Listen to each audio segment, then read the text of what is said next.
2 பேர் சுவாரஸ்யமாக பேசிகிட்டு இருக்கிறப்போ குறுக்க புகுந்து தொந்தரவு பண்ணுறதுக்குன்னே சில பேர் இருப்பாங்க. அது ரொம்ப இடைஞ்சலாக இருக்கும். இதே மாதிரி மின்காந்தம் கூட குறுக்க புகுந்து தொந்தரவு பண்ணும். கடைசியில் அது ஒரு பெரிய இடைஞ்சலில் கொண்டாந்து விட்டுரும். சில வீடுகளில் கேபிள் கனெக்ஷன் இல்லாமல் சில தனியார் டிவி காட்சிகள் தெரியும். அதுக்கு என்ன காரணம்னா இந்த மின்காந்த குறுக்கீடு தான் காரணம். இதைத்தான் சுருக்கமாக இஎம்ஐ அப்படின்னு சொல்கிறாங்க. அதாவது எலக்ட்ரோ மேக்னெட்டிக் இன்டர்ஃபியரன்ஸ். இது ஏற்படக்கூடிய இடங்கள் எது எதுன்னு எடுத்துக்கிட்டால் அது ஒரு பெரிய பட்டியலாகவே போயிடும்.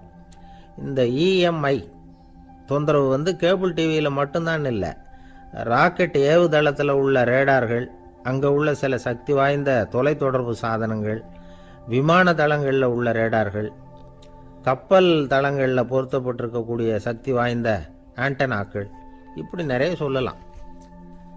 காவல் நிலையங்களில் பயன்படுத்தப்படுகிற வயர்லெஸ் தொடர்பு சாதனங்கள் கூட ஓரளவுக்கு இந்த மின்காந்த அலைகளை வெளியிடும்.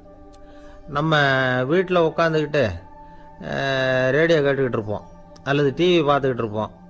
அந்த சமயத்தில் பக்கத்து தெருவில் ஒரு மோட்டார் சைக்கிள் அல்லது காரு, குறிப்பாக பெட்ரோல் இன்ஜின், அது போகிறப்போ அதில் உள்ள மின்காந்த மின்கலத்தில் அதாவது மேக்னெட்டோ பேட்டரியிலிருந்து வெளிப்படுகிற மின்காந்த அலை இங்கே டிவியிலையும் ரேடியோவிலையும் கரகரப்பை உண்டு பண்ணும். சரி, இது பெருசாக என்ன இடைஞ்சலை உண்டு பண்ணிட போகுது அப்படின்னு நாம் அலட்சியமாக நினைக்கலாம். வயசானவங்களுக்கு மறதி நோயின்னு ஒன்று வரும்ல, அல்ஷமீர், அதாவது மூளையில் உள்ள செல்கள் செயலிழந்து போயிடுறது. அது செய்ய வேண்டிய வேலையை மறந்துடும். மனைவியே எதிரில் நின்னா கூட உன்னை எங்கேயோ பார்த்தது மாதிரி தெரியுதே அப்படின்னு சொல்லிட்டு இருப்பாங்க. அப்படி ஒரு மறதி. இந்த விசித்திரமான நோய்க்கு இதுவரைக்கும் மருந்தே இல்லைன்னு வேற சொல்கிறாங்க. இந்த மைக்ரோ ஓவன் அப்படின்னு சொல்லக்கூடிய சமையல் அடுப்புகள் கூட மின்காந்த அலைகளை வெளியிடுது. சமயத்தில் சில தொழிற்சாலைகளில் கூட பெரிய விபத்துக்களை இந்த இஎம்ஐ உண்டு பண்ணிவிடும்.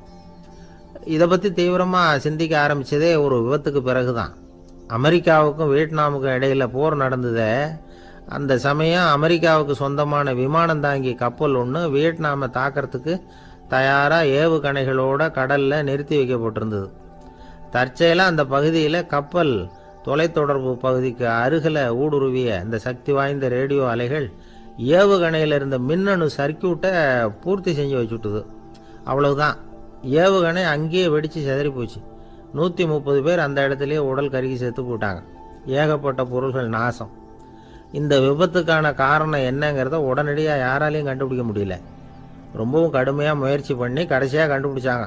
இது இந்த இஎம்ஐ வேலை தான் அப்படின்னு. மின்னணு தொலைபேசிகள் இருக்க, இதில் பேசும்பொழுது நம்ம காதை அதாவது செவியை ஊடுருவக்கூடிய மின்காந்த அலையானது மூளைக்கு போய் அங்கே மூளை கட்டிகளை உருவாக்க ஊக்கம் கொடுக்குது அப்படின்னு வேற கண்டுபிடிச்சிருக்கிறாங்க. இந்த இஎம்ஐ ரொம்ப குறைஞ்ச மின்காந்த அழுத்தத்தில் நமக்கு எந்த பாதிப்பையும் ஏற்படுத்துறதில்லை. மின்காந்த அலைகள் அழுத்தத்தோடு இருக்கிற இடங்களில் ரொம்ப நேரம் இருந்தோம்னா நம்ம உடம்பின் வெப்பநிலை 2 டிகிரி செல்சியஸ் வரைக்கும் அதிகரிக்குதாம். அதனால் வெப்பநிலையை சீராக்கிறதுக்கு இதய துடிப்பும் அதிகரிக்குது. இப்படிலாம் கண்டுபிடிச்சிருக்கிறாங்க. இப்போல்லாம் இந்த மின்காந்த குறுக்கீடுகளை தடுக்கிறது எப்படி அப்படின்னு விஞ்ஞானிகள் யோசனை செய்ய ஆரம்பிச்சிருக்கிறாங்க. இந்த விஷயத்தில் அலட்சியமாக இருந்தோம்னா எதிர்காலத்தில் நிறைய பேருக்கு இந்த ஞாபக மறதி நோய் வந்துடும். அப்புறம் அது ரொம்ப கஷ்டமாக போயிடும். ஒரு குடும்ப தலைவர் தன் மனைவியை பார்த்து, யார் நீ, உன்னை எங்கேயோ பார்த்தது மாதிரி இருக்குதே அப்படின்னு சொல்லிகிட்டு இருந்தார். உடனடியாக அவரை போய் பார்த்தேன். வாங்க டாக்டர்கிட்ட போகலாம் அப்படின்னு. அவர் என்னை தனியாக அழைச்சிட்டு போய் காதோட காதாக மெதுவாக சொல்கிறார், இதை பார்ப்பா, என் கையில் பணம் இல்லாத போகலாம் அப்படி மறதி நோய் வந்துட்டது மாதிரி நடிச்சுக்கிட்டு இருப்பேன், அவ்வளவுதான், அதை நீ கண்டுக்காத அப்படின்னார். ஒருத்தர் வேகமாக நடந்து போகிறார். கடத்தெருவில் ஒரு ஸ்வீட்டு கடையை பார்க்குறார். உடனே சடன் பிரேக் போட்டது மாதிரி நிற்கிறார். ஒரு ஸ்வீட் வாங்கி சாப்பிட்லாமேன்னு மனசு சொல்லுது. டாக்டர் வேணாம்னு சொல்லியிருக்கிறார், உடம்புக்கு ஒத்துக்காது, அதனால் அது வேணாம்னு சொல்லுது அறிவு. இவர் மனசு சொல்கிறத கேட்கல, அறிவு சொல்கிறபடி கேட்குறார். அதனால் மறுபடியும் வேகமாக அங்கேருந்து நடந்து போயிடுறார். அவர் நல்ல மனுஷன். மனுஷனுக்கு அறிவும் இருக்குது, உணர்ச்சியும் இருக்குது. எதுக்கு எடுத்தாலும் உணர்ச்சி வசப்பட்டுக்கிட்டு இருக்கக்கூடாது, அறிவு வசத்தில் நாம் இருக்கணும். அப்போ தான் நாம் நல்லபடியாக வாழ முடியும். இல்லைன்னா அவஸ்தை தான். மகாபாரதத்தில் சந்தனுன்னு சொல்லி ஒரு அரசன் வர்றான். அவன் ஒரு சமயம் அறிவு வசப்படாமல் உணர்ச்சி வசப்படுறான். அதாவது ஒரு நாள் கங்கை கரையில் ஒரு அழகான பொண்ணை பார்க்குறான். இவனுடைய மனசு அவகிட்ட போயிடுது. அவளை கல்யாணம் பண்ணிக்கிறதுக்கு ஆசைப்படுறான். அந்த பொண்ணு சரின்னு சம்மதிக்கிறா. ஆனால் ஒரு நிபந்தனை போடுறா. அந்த நிபந்தனைக்கு சம்மதம்னு சொன்னாதான் உன்னை கல்யாணம் பண்ணிக்குவேன்னு சொல்கிறா. சரி, அவள் போட்ட நிபந்தனை என்ன தெரியுமா? இது மாதிரி நான் உங்கள் மனசு புண்படுற மாதிரி எந்த காரியம் பண்ணாலும் நீங்கள் என்னை ஏன்னு கேட்கக்கூடாது. நான் செய்கிற காரியத்தை தடுக்கவும் கூடாது. அப்படி நீங்கள் செஞ்சால் அடுத்த கணமே நான் உங்களை பிரிஞ்சு போயிடுவேன். இதுதான் அந்த பொண்ணு போட்ட நிபந்தனை. சந்தன அரசன் இந்த நிபந்தனையை ஒத்துக்கலாமா? இதை அறிவுபூர்வமாக யோசிச்சிருந்தா இதுக்கு கட்டுப்பட்டுக்க மாட்டான். இந்த நிபந்தனைக்கு நான் சம்மதிக்க மாட்டேன்னு தான் சொல்லியிருக்கணும். ஆனால் அவன் அந்த நேரத்தில் உணர்ச்சி வசத்தில் இருந்தான். அதனால் நீ என்ன சொன்னாலும் சரின்னு ஒத்துக்கிட்டான். அவளை கல்யாணம் பண்ணிக்கிட்டான். இதனால் என்ன ஆச்சு? 7 பச்சை இளம் குழந்தைகளை பிறந்த உடனே அவள் கங்கையில் தூக்கி எறிஞ்சி கொல்லக்கூடிய கோர காட்சியை இவன் ஒன்று பின்னாடி ஒன்றா பார்க்க வேண்டியதாக போச்சு. கடைசியில் 8வது குழந்தை பிறந்ததுன்னு தான் அவனுடைய அறிவு மேலோங்குது. அந்த கொடிய செயலை தடுத்து நிறுத்துறான். அந்த 8வது குழந்தை தான் பின்னாடி பீஷ்மர் ஆகிறார். ஒரு பக்தி பிரசங்கத்தில் ஒரு பேச்சாளர் இந்த விஷயத்தை சொல்லிவிட்டு இன்னொரு விஷயமும் சொன்னார். அது என்னன்னா, சந்தனு மன்னன் அறிவுக்கும் உணர்ச்சிக்கு நடுவில் அகப்பட்டு தவிச்சதுனால அவன் வம்சத்தில் வந்த கௌரவர்கள் உணர்ச்சி வசப்பட்டாங்க, பாண்டவர்கள் அறிவு வசப்பட்டாங்க அப்படின்னு சொன்னார். மனுஷனுக்கு உணர்ச்சியை விட அறிவு மேலோங்கி இருக்கணுங்கிறது சரிதான். ஆனால் அந்த அறிவை எப்படி உபயோகப்படுத்துகிறோங்கிறது முக்கியம். ஒருத்தர் சொன்னார், சார் இன்னைக்கு கோயம்புத்தூரில் ஒரு கல்யாணம், அதுக்கு நான் போக முடியலேன்னு நினைக்கும் பொழுது மனசுக்கு ரொம்ப வருத்தமாக இருக்குது சார் அப்படின்னார். ரொம்ப உணர்ச்சி வசப்பட்டார். அதுக்காக கவலைப்படாதீங்க சார், ஒரு வாழ்த்து தந்தி கொடுத்துருங்களேன் அப்படின்னார் இன்னொருத்தர். அது எப்படி சார் முடியும்னார் அவர். நான் தானே சார் கல்யாண மாப்பிள்ளை அப்படிங்கிறார் அந்த ஆள். ஒரு ஆளை அடையாளம் கண்டுபிடிக்கணும்னா அதுக்கு சுலபமான வழி என்ன? முகத்தை பார்த்து கண்டுபிடிக்கிறது தான். ஆனால் மனுஷன் தப்பு பண்ண ஆரம்பிக்கும் பொழுது அவனை கண்டுபிடிக்கிறதுக்கு வேறு வழிகளை தான் கையாள வேண்டியிருக்கு. கைரேகை அதுக்கு ரொம்ப உபயோகப்படுது. கைரேகைகள் ஒருத்தருக்கு இருக்கிறது மாதிரி இன்னொருத்தருக்கு இருக்கிறது இல்லை. பல் வரிசையும் அப்படி தான். ஏமாத்துறவங்க அதிகமாக போனால் இருக்கிறவங்க எச்சரிக்கையாக இருக்க வேண்டியிருக்குது. பயோமெட்ரிக்ஸ் அப்படிங்கிறது ஒரு பெரிய தொழில்நுட்பம். இதை உபயோகப்படுத்தி சில பாதுகாப்பு உத்திகளை எல்லாம் உருவாக்கி இருக்கிறாங்க அமெரிக்காவில். வீட்டுக்கு சொந்தக்காரர் குரல் கொடுத்தா கதவு திறக்கும், அல்லது அவர் கை வச்சா கதவு திறக்கும். மற்றவங்க யார் என்ன பண்ணாலும் கதவு திறக்காது. இது ஒரு முறை. அவரோட குரல் அல்லது கைரேகை ஒரு எலக்ட்ரானிக் சாதனத்தில் ஏற்கனவே பதிவு பண்ணப்பட்டிருக்கும்.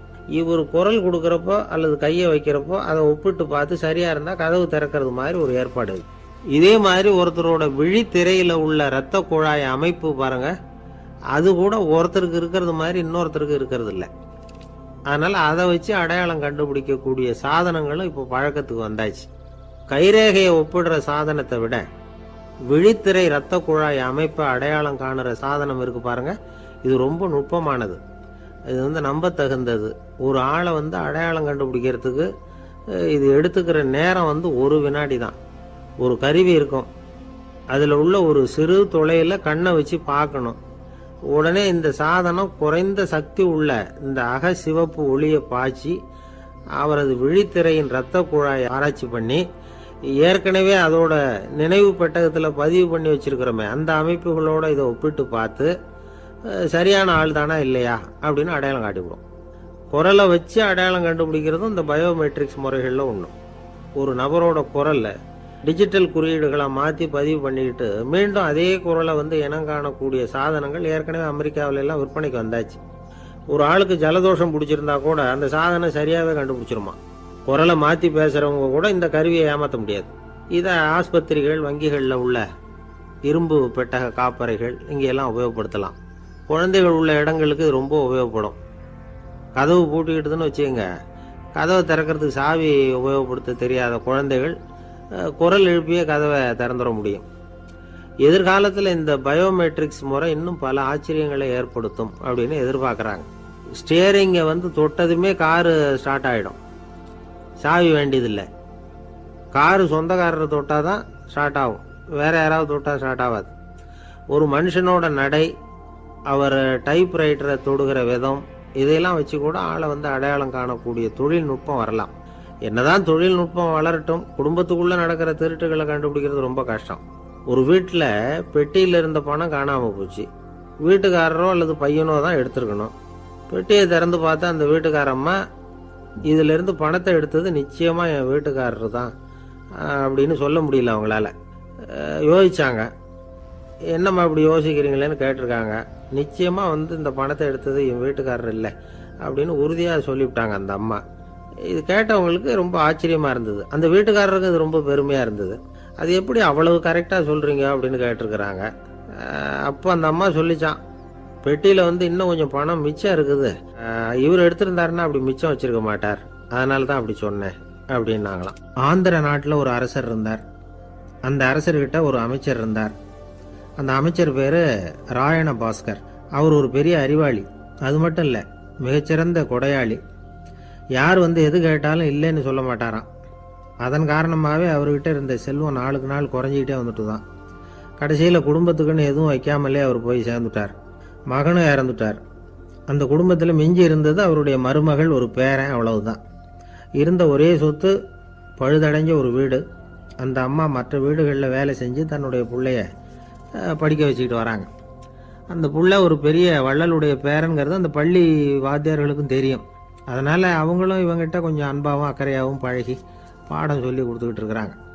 ஒரு நாள் ஒரு புகழ்பெற்ற கவிஞர் ஒருத்தர் அந்த பள்ளிக்கூடத்துக்கு வந்திருக்கிறார். ஆசிரியர்கள்கிட்ட பேசிக்கிட்டு இருந்தப்போ ஒரு செய்தியை சொன்னாராம். ராயண பாஸ்கருங்கிற வள்ளல் எனக்கு நிறைய உதவிகள் செஞ்சிருக்கார், என்னை பாராட்டி பரிசுகள்லாம் கொடுத்துருக்கிறார்.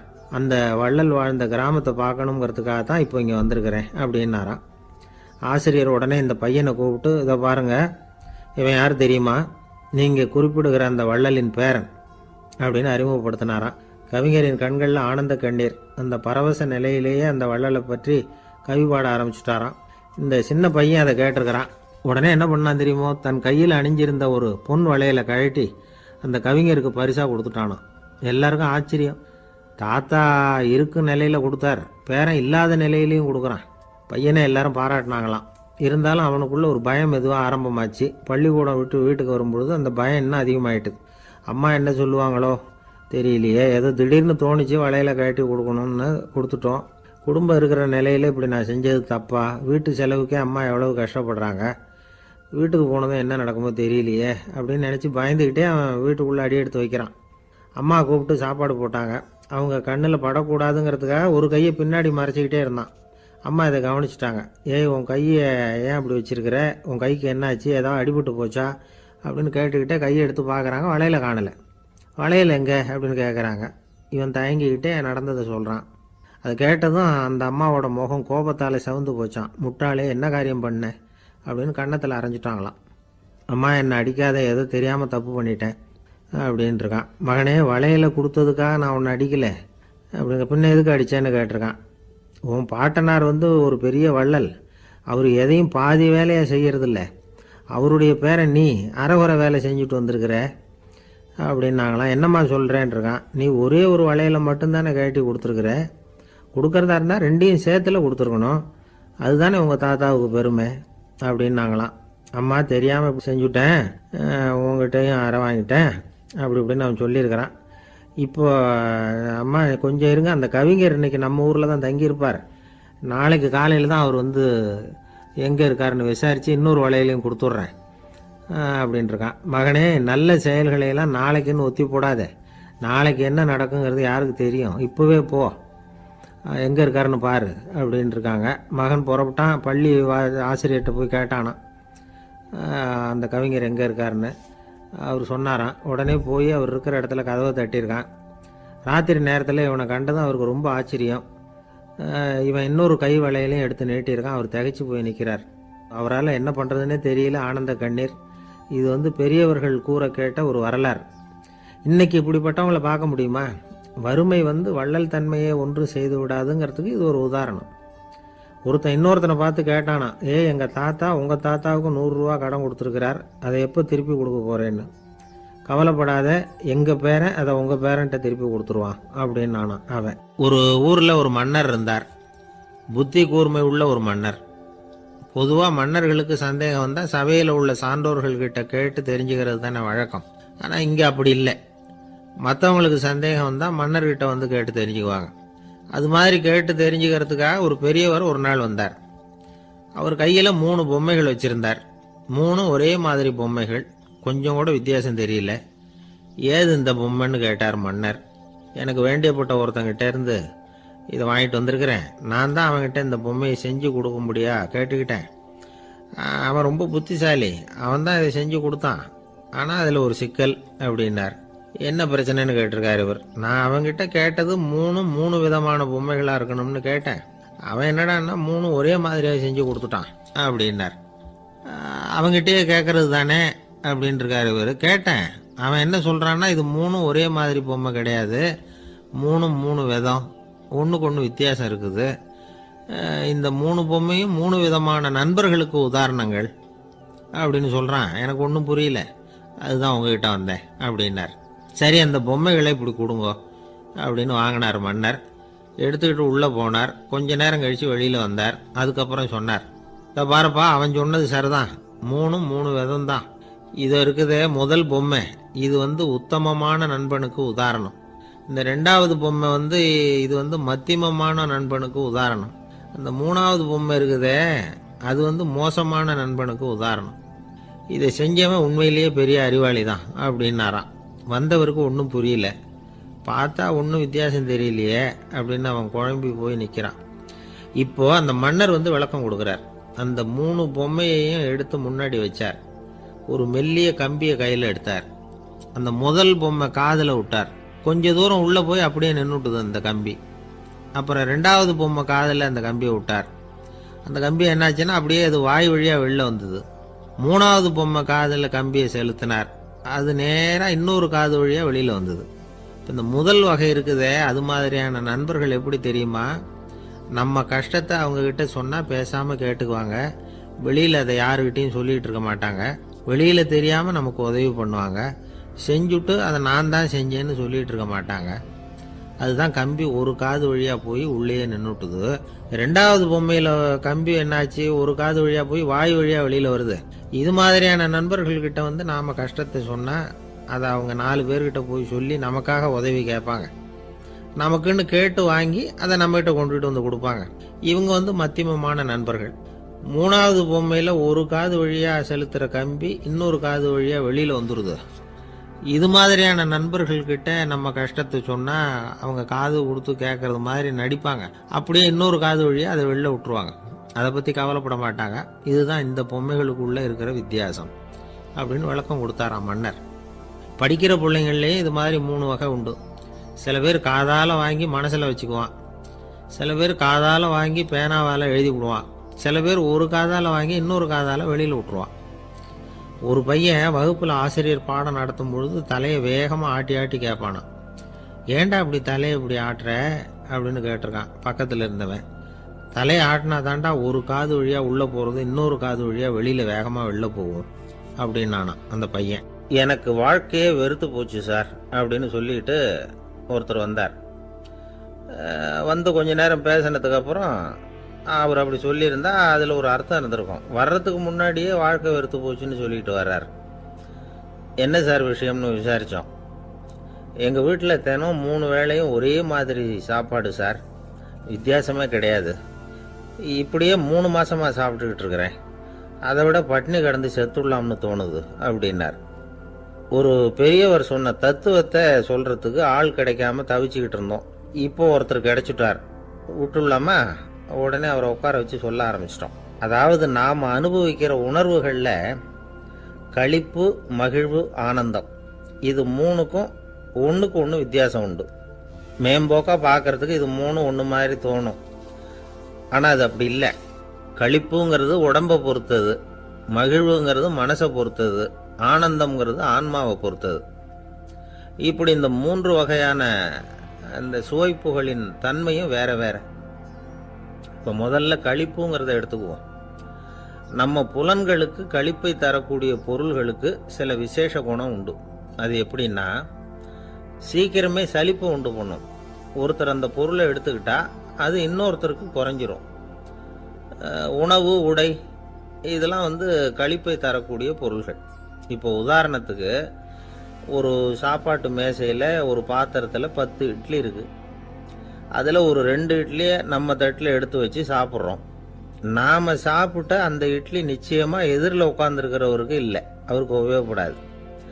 நாம் சாப்பிட்ட அதே இட்லியை அவரும் சாப்பிட முடியாது, அவர் வேற தான் எடுத்து வச்சுக்கணும். அது மாதிரி நாம் ஒரு சட்டையை எடுத்து போட்டுக்கிறோம், அதே சட்டையை அதே நேரத்தில் இன்னொருத்தர் போட்டுக்க முடியாது. புலன்களுக்கு களிப்பை தரக்கூடிய இது மாதிரி பொருள்கள்லாம் முதல் தடவை நமக்கு கொடுக்குற களிப்பை 2வது தடவையும் கொடுக்காது, 3வது தடவை இன்னும் குறையும், கடைசியில் வெறுப்பாகவும் மாறிடும். ஒவ்வொன்றா இட்லியை தொடர்ந்து சாப்பிட்றோம்னு வச்சுக்கோங்க, முதல் இட்லி தரக்கூடிய சுவையை 30வது இட்லி தராது. முதல் தடவை புது சட்டையை போட்டுக்கிறப்போ நமக்கு இருக்கிற களிப்பு அதே சட்டையை 100வது தடவையாக போட்டுக்கிறோம்னு வைங்க, அப்போ இருக்குமா? இருக்காது. இதுதான் களிப்பு. அதாவது சீக்கிரமே சலிப்பை தரக்கூடியது. ஒருத்தர் எடுத்துக்கிட்டா இன்னொருத்தருக்கு குறைஞ்சி போகக்கூடியது. ஆனால் மகிழ்ச்சிங்கிறது அப்படி இல்லை. ஒருத்தர் அனுபவிக்கிறதுனால இன்னொருத்தருக்கு குறைஞ்சி போகாது. இப்போ காலையில் சூரியன் உதயம் ஆகிறத பார்த்து சந்தோஷப்படுறோம், அதையே இன்னொருத்தரும் பார்த்து சந்தோஷப்படலாம். ஒரு நல்ல சங்கீதத்தை கேட்குறோம், ஒரு அழகான ஓவியத்தை ரசிக்கிறோம், நீங்கள் ரசிக்கிற அதே நேரத்தில் இன்னொருத்தரும் அதை ரசிக்கலாம். அதனால் அது குறைஞ்சி போகிறதில்ல. இது மகிழ்வு. ஆனால் ஒன்று, ஒரே பாடலை திரும்ப திரும்ப கேட்டுக்கிட்டு இருந்தால் கடைசியில் அலுப்பு தட்டும். அதாவது மகிழ்வுங்கிறது எப்படின்னா, மற்றவங்களோட பகிர்ந்து கொள்றதுனால குறையாது. ஆனால் ஒரே பொருள் மீண்டும் மீண்டும் அனுபவிப்பை தர்றப்போ முதல்ல மகிழ்வு அதிகரித்து அதுக்கப்புறம் அது மங்கி மறைஞ்சு போயிடும். இதுதான் அந்த மகிழ்வுங்கிறதுக்கு இலக்கணம். சரி, இப்போ 3வதாக சுகம் தரக்கூடிய ஆனந்தம்ங்கிறது எப்படின்னா, இது நமக்கு உள்ளே இருந்து சுரக்கிறது. மனசு சலனங்கள்லேருந்து விடுபடுறப்போ இந்த ஆனந்தம் நமக்கு கிடைக்கும். இது நிலையான சுகம், ஆத்ம சுகம். களிப்பிலிருந்து மகிழ்வுக்கும் மகிழ்விலிருந்து ஆனந்தத்துக்கும் செல்றது தான் மனிதன் நடத்த வேண்டிய முக்கியமான பயணம். இவ்வளவு விஷயத்தையும் கேட்டுட்டு இந்த காலத்து பையன் ஒருத்தன் வந்தான்.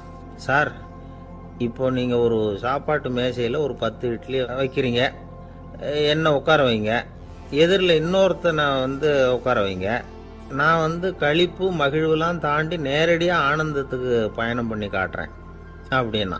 ஒன்றும் புரியல அவன் சொன்னது. அது எப்படி, அப்படி என்ன பண்ணுவ நீ அப்படின்னு சொல்லி கேட்டோம் ஆச்சரியமா. 2 இட்லி சாப்பிட்டா தானே சார் களிப்பு, நான் 10 இட்லியும் மொத்தமாக சாப்பிட்ருவேன், அடுத்தவனுக்கு எதுவும் கிடைக்காது, அவனுக்கு கிடைக்காதபடி நாமே சாப்பிட்டுடுறோம்ல, அதுதானே நமக்கு ஆனந்தம் அப்படின்னு அதுக்கு ஒரு விளக்கம் சொல்கிறான். ஒரு கணவன் மனைவி, எப்போ பார்த்தாலும் அவங்க 2 பேருக்கும் இடையில சண்டை வந்துக்கிட்டே இருந்தது. இதில் என்ன ஆச்சரியங்கிறீங்களா? நான் அதுக்காக சொல்ல வரல, இது வேற விஷயம். அதாவது சண்டை போடாமல் இருக்கிறதுக்கு வழி சொல்கிற தகவல் இது. நான் சொன்ன அந்த கணவன் மனைவி எப்படின்னா, கணவன் ஒரு வார்த்தை சொன்னால் மனைவி கிட்டேருந்து 2 வார்த்தை பதிலாக வரும், இதுக்கு கணவன் கிட்டேருந்து 4 வார்த்தை பதிலாக வரும். இப்படி வார்த்தைகள் பெருகி போய் கடைசியில் வம்புல முடியும். அந்த அம்மா பொறுத்து பார்த்தாங்க, அவங்களால தாக்கு பிடிக்க முடியல. பக்கத்து வீட்லேயும் ஒரு கணவன் மனைவி இருந்தாங்க, அவங்களுக்குள்ள சண்டை வர்றதில்லை, அது எப்படி அவங்களால மட்டும் சண்டை போடாமல் இருக்க முடியுது அப்படின்னு இந்த அம்மாவுக்கு ஆச்சரியம். ஒரு நாள் நேராக பக்கத்து வீட்டு அம்மாக்கிட்டே போய், ஏம்மா, நீங்கள் எப்படி கணவனும் மனைவியும் சண்டை போட்டுக்காமல் இருக்கிறீங்க, அது எப்படி முடியுது உங்களால் அப்படின்னு கேட்டாங்க. அதுக்குன்னு ஒரு மருந்து இருக்குது, அதை சாப்பிட்டா சண்டை வராது அப்படின்னாங்க அவங்க. சரிங்க, அந்த மருந்தை அவர் சாப்பிட மாட்டேன்னு சொல்லிட்டா என்ன பண்ணுறது அப்படின்னு கேட்டிருக்கிறாங்க இவங்க. அந்த மருந்து அவருக்கு இல்லைம்மா, உனக்கு தான் அப்படின்னாங்களாம் அவங்க. அப்படியா, அப்படின்னா கொடுங்க, ரொம்ப நல்லதாக போச்சு, அதை எப்படி சாப்பிட்றதுங்கிற விவரத்தையும் சொல்லுங்கள், எங்கே அது கிடைக்குங்கிறதையும் சொல்லுங்கள், வாங்கிக்கிறேன் அப்படின்னு கேட்டாங்களாம் இவங்க.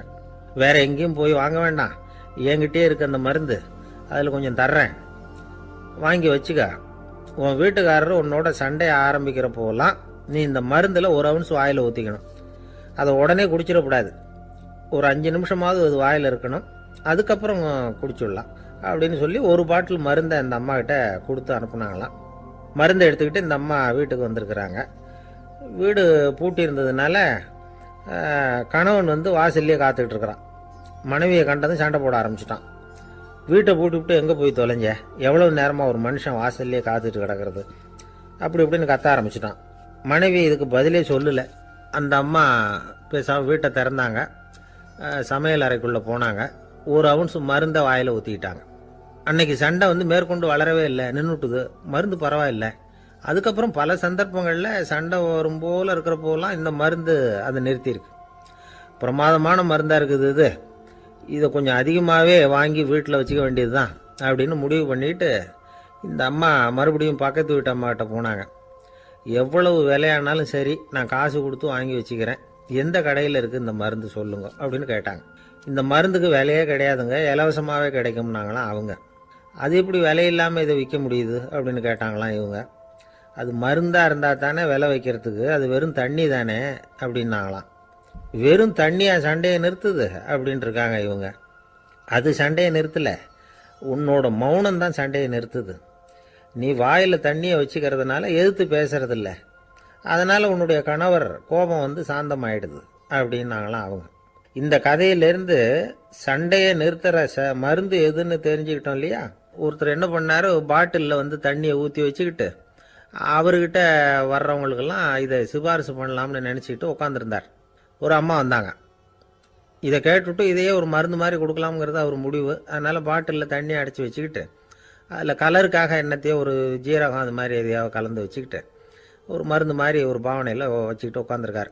யாராவது வீட்டில் சண்டைன்னா என்கிட்ட வாங்க மருந்து தரேன்னு. ஒரு அம்மா வந்தாங்க. எனக்கும் என் வீட்டுக்காரருக்கும் அடிக்கடி சண்டை வருதுங்க அப்படின்ட்டு இருக்காங்க. கவலைப்படாதம்மா, நான் ஒரு மருந்து தரேன்னு சொல்லி வீட்டுக்குள்ளே போய் ஒரு பாட்டில் எடுத்து வந்து கொடுத்தார்.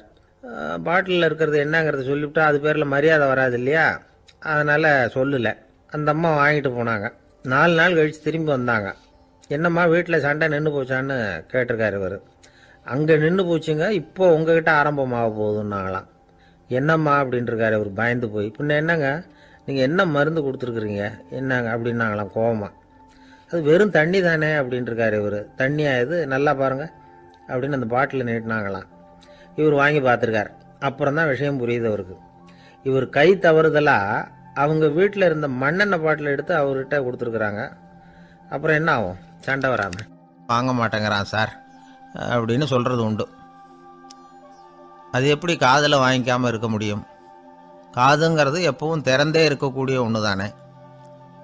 சில பேர் பேசிக்கிட்டே இருப்பாங்க, நாமும் கேட்டுக்கிட்டே தான் இருப்போம். அவர் என்ன சொன்னார் திருப்பி சொல்லு அப்படின்னு சொன்னால் சொல்ல தெரியாது. காது சரியாக கேட்டாலும் நாம் பேசுகிறத மற்றவங்க சரியாக கேட்குறாங்களா அப்படிங்கிறது சந்தேகம்தான். இந்த சந்தர்ப்பத்தில் ஒரு உண்மையை நாம் புரிஞ்சுக்கணும். அதாவது என்னென்னா, கேட்பதுங்கிறது வேற, கவனிக்கிறதுங்கிறது வேற.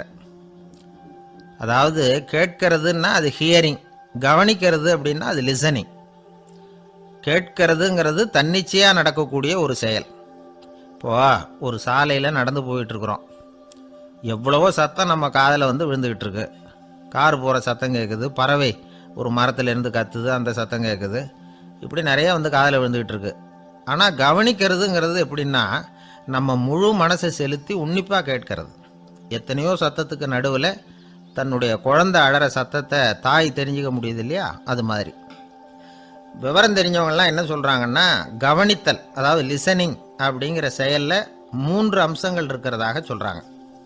அது என்ன 3 அம்சங்கள் அப்படின்னா, முதல்ல காதால் கேட்கறது, இது முதல் அம்சம். ரெண்டாவது என்னன்னா கேட்டதை புரிஞ்சுக்கிறது. மூணாவது என்னன்னா என்ன புரிஞ்சுக்கிட்டோங்கிறத தெரிவிக்கிறது, ஃபீட்பேக் அப்படின்னு சொல்கிற மாதிரி. ஒரு ஆசிரியர் வகுப்பில் பாடம் நடத்திக்கிட்டு இருக்கிறார். வெறுமனே கேட்குற குழந்தை ஒரு காதால் வாங்கி இன்னொரு காதால் விட்டுடும். அதாவது கேட்குற குழந்தை அப்படி செய்யும்.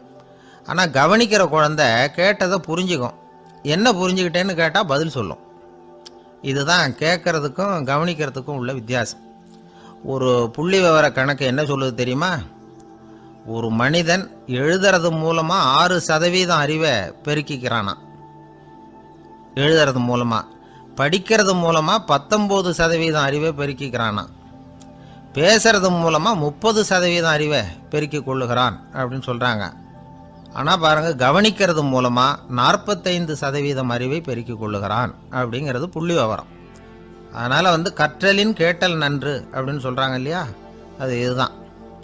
அதனால் கவனிக்கிறது மூலமாக அதிக அறிவை நாம் பெருக்கி கொள்ள முடியும். கேள்வி ஞானம்தான் ரொம்ப சிறந்தது அப்படிங்கிறார் வள்ளுவர். அதாவது கவனித்து கேட்கணும், அதுதான் முக்கியம். இப்போ மற்றவங்க சொல்கிறத நல்லா கவனிக்க முடியாதபடிக்கு நாமே சில தடைகளை ஏற்படுத்திக்கிறோம், அல்லது நம்ம அறியாமலே அப்படி ஒரு தடை உண்டாயிடுது. அந்த தடைகளை தாண்டணும் அல்லது தகர்த்து எறியணும் அப்படிங்கிறது பெரியவர்கள் சொல்லுகிற யோசனை. அது என்ன தடைகள் அப்படின்னா, நமக்கு தெரியாத இவர் என்ன சொல்லிட போகிறார் அப்படிங்கிற நினப்பு, இது ஒரு தடை. சொல்லி முடிக்கிறதுக்கு முன்னாடியே குறுக்க பேசுறது, மனசை அங்கேயும் இங்கேயும் அலையிறது, இதெல்லாம் தான் தடைகள்.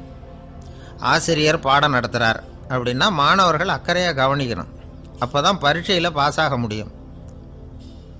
வீட்டுக்குள்ள கணவன் சொல்கிறத மனைவி கவனித்து கேட்கணும், மனைவி சொல்கிறத கணவன் கவனித்து கேட்கணும், இல்லைன்னா குழப்பமாயிடும். ஒரு அம்மா கோயிலுக்கு போனாங்க, சேலையில் ஒரு முடிச்சு போட்டிருந்தாங்க. எதுக்கு சேலையில் முடிச்சு போட்டு வச்சுருக்குறீங்க அப்படின்னு கேட்டாங்க. எங்கள் வீட்டுக்காரர் ஒரு கடிதத்தை மறக்காமல் தபால் போட்டியில் போட்டுடணும்னு சொன்னார், ஞாபகத்துக்காக முடிச்சு போட்டு வச்சுருக்கிறேன் அப்படின்னாங்க. கடிதத்தை பெட்டியில் போட்டுவிட்டீங்களா அப்படின்னு கேட்டாங்க. அது எப்படிங்க முடியும், அவர் கடிதத்தை என்கிட்ட கொடுக்க மறந்துட்டாரே அப்படின்னாங்களாம். அதனால் மறக்கப்படாதுன்னு நினச்சிக்கிட்டே மறந்து விடுறது, இப்படி ஒரு வாழ்க்கை. அதனால் வாழ்க்கையில் நமக்கு இருக்கிறது செவிச்செல்வம் ரொம்ப முக்கியமானது. நிறைய கேட்கணும், சொல்கிறத விட கேட்கணும், கேட்கிறத விட முக்கியம் கவனிக்கிறது. அப்படி கவனிக்கிறது மூலமாக நம்முடைய வாழ்க்கையில் வெற்றி பெறணும். அங்கே நபிகள் நாயகம் உட்கார்ந்துருக்கிறார். அந்த சமயம் அம்மா அங்கே வர்றாங்க. அவங்க கையில் திராட்சை பழ கொத்து, அதை கொண்டுக்கிட்டு வந்து நபிகள்கிட்ட கொடுக்குறாங்க. சாப்பிடுங்க அப்படின்னு சொல்லி ரொம்ப அன்பாக வேண்டிக்கிறாங்க. நபிகள் நாயகமும் ரொம்ப பிரியமாக அதை வாங்கிக்கிட்டார். அதுக்கப்புறம் அதை சாப்பிட ஆரம்பித்தார். நபிகள் நாயகம் மதீனாவில் தங்கியிருந்தப்போ இது மாதிரி நிறைய பேர் பழங்களையும் தின்பண்டங்களையும் கொண்டுகிட்டு வந்து கொடுக்கறது வழக்கம். நபிகள் நாயகம் என்ன பண்ணுவார்னா, அதெல்லாம் வாங்குவார். உடனே பக்கத்தில் இருக்கிற தோழர்கள் எல்லாருக்கும் பகிர்ந்து கொடுப்பார், தானும் சாப்பிடுவார். இதுதான் எப்போதும் வழக்கம். ஆனால் இந்த தடவை என்னாச்சு தெரியுமா, அவர் அப்படி பண்ணலை. ஒவ்வொரு பழமாக எடுத்து தானே சாப்பிட்டுக்கிட்டு இருக்கிறார். அவர் விருப்பமாக சாப்பிடுகிற காட்சியை ஆசை தீர பார்த்துக்கிட்டு இருந்தாங்க அந்த வயசான அம்மா, அந்த பழத்தை கொடுத்தவங்க. அவங்களுக்கு ரொம்ப மகிழ்ச்சியாக இருந்தது, மன நிறைவாக இருந்தது. நாம் ஆசையாக கொண்டுகிட்டு வந்து கொடுக்குற பழத்தை நபிகள் நாயகம் இவ்வளோ பிரியமாக சாப்பிட்றாரே அப்படின்னு நினச்சி ரொம்ப சந்தோஷப்பட்டாங்க. அதுக்கப்புறம் அங்கேருந்து அவங்க புறப்பட்டு போயிட்டாங்க. அந்த அம்மா போனதுக்கப்புறம் பக்கத்தில் இருந்த தோழர்கள் பேச ஆரம்பித்தாங்க. ஏன்னா அவங்களுக்கு சந்தேகம், இன்றைக்கி வித்தியாசமாக நடந்துக்கிட்டாரே அப்படின்னு. அண்ணலே, எது உங்களுக்கு வந்தாலும் எங்கள் எல்லாருக்கும் கொடுத்துட்டு தான் நீங்கள் சாப்பிடுவீங்க, இன்றைக்கி மட்டும் நீங்கள் அப்படி செய்யலையே, எல்லா பழத்தையும் நீங்களே சாப்பிட்டீங்களே, அதுக்கு என்ன காரணம் அப்படின்னு கேட்டாங்க. இப்படி கேட்கறதுனால நாயகம் அதை தப்பாக புரிஞ்சுக்க மாட்டார் அப்படிங்கிறது அவங்களுக்கு தெரியும். யாரும் எதையும் அவர்கிட்ட கேட்கலாம், அப்படி கேட்கறதுக்கு உரிமை உண்டு. இந்த ஜனநாயக முறைகளுக்கு அவர்கள் கொடுத்த மரியாதை இது. தோழர்களின் கேள்விக்கு நபிகள் பதில் சொல்ல ஆரம்பித்தார். நண்பர்களே, அந்த அம்மா ரொம்ப பிரியமாக அந்த பழங்களை என்கிட்ட கொண்டுகிட்டு வந்து கொடுத்தாங்க. முதல்ல ஒரு பழத்தை எடுத்து வாயில் போட்டு பார்த்தேன், அது ரொம்ப புளிப்பாக இருந்தது, சாப்பிட்றது ரொம்ப கஷ்டம். உங்ககிட்ட யாருக்காவது அதை கொடுத்துருந்தா அதில் வாயில் போட்டதும் புளிப்பு தாங்காமல் முகம் சுழிச்சிருப்பீங்க. அதை அந்த அம்மா பார்த்துட்டாங்கன்னா வருத்தப்பட்டிருப்பாங்க. ஆசையாக கொண்டுகிட்டு வந்து நமக்கு கொடுத்துருக்குறாங்க, அவங்க அன்பான மனசை நோகடிக்கிறதுக்கு நான் விருப்பப்படலை. அதனால் முகம் சுழிக்காமல் சாப்பிட்ணுமேங்கிறதுக்காகத்தான் அந்த பழங்கள் பூராவே நானே சாப்பிட்டுட்டேன் அப்படின்னு புன்முறுவலோட பதில் சொன்னாராம் நபிகள் நாயகம். இன்னொருத்தர் மனசு புண்படக்கூடாதுங்கிறதுக்காக புளிப்பையும் இனிப்பாக ஏற்றுக்கொள்ளுகிற பண்பாடு இருக்குது பாருங்கள், அது ஒரு பெரிய நாகரிகம். அது எல்லாருக்கும் சுலபமாக வந்துடாது. நல்லா இருக்கிற பழத்தையே என்ன இவ்வளவு மோசமாக இருக்கேன்னு சொல்லுகிறவர்கள் தான் நம்மக்கிட்ட அதிகம். இந்த காலத்தில் இல்வாழ்க்கையில் இந்த நாகரிகத்தை சில பேர் கடைபிடிக்கிறது உண்டு. நல்லா இருக்க இல்லையோ முகம் சுளிக்காமல் சாப்பிட்ருவாங்க. ஏன்னு கேட்டால், எதுக்காக சார் வீண் வம்பு, ஏதோ நமக்குன்னு கொடுத்து வச்சது அவ்வளவுதான் அப்படின்னு நினச்சிக்கிட்டு போக வேண்டியது தானே அப்படிம்பாங்க. இவங்கெல்லாம் கூட ஒரு விதத்தில் பண்பாடு தெரிஞ்சவர்கள் தான். இப்போ ஒரு ஆள் ஊரெலாம் சுற்றி விட்டு கடைசியில் அழுத்து போய் ஒரு ஹோட்டலுக்குள்ளே நுழைஞ்சானான். ரொம்ப களைப்பாக இருந்தது அவனுக்கு. அதனால் ரொம்ப களைப்படைஞ்சு போய் ஒரு நாற்காலியில் போய் உட்காந்துருக்கிறான்.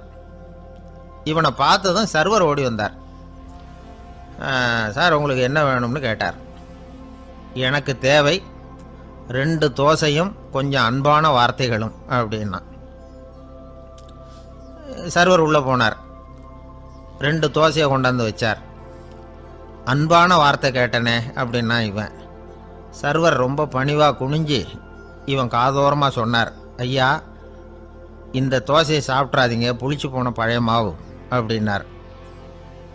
இது பாருங்கள், அன்பான வார்த்தையும் 2 தோசையும் கேட்டார், கொண்டாந்து கொடுத்துட்டார். இப்படி இருக்கிறவர்களும் இன்றைய மனிதர்களில் அதிகம். அதனால் மனிதர்கள் ஒவ்வொருத்தரும் ஒவ்வொரு விதம்.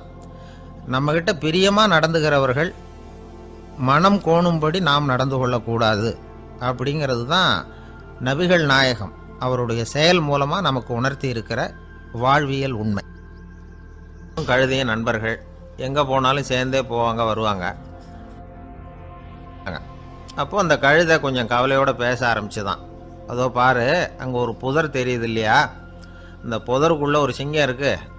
அந்த பக்கமாக நான் போகிறப்போ வர்றப்போலாம் அது என்கிட்ட வம்பு வளர்க்குது, தகராறு செய்யுது, என் மேலே பாயுது, என்னை தாக்குது, ஏன்னு தெரியல அப்படின்னுது. இதை கேட்டதும் அந்த குரங்கு சொல்லிச்சு, இனிமேல் கவலைப்படாத, இந்த தடவை நான் உன்னை காப்பாற்றுறேன்னுது.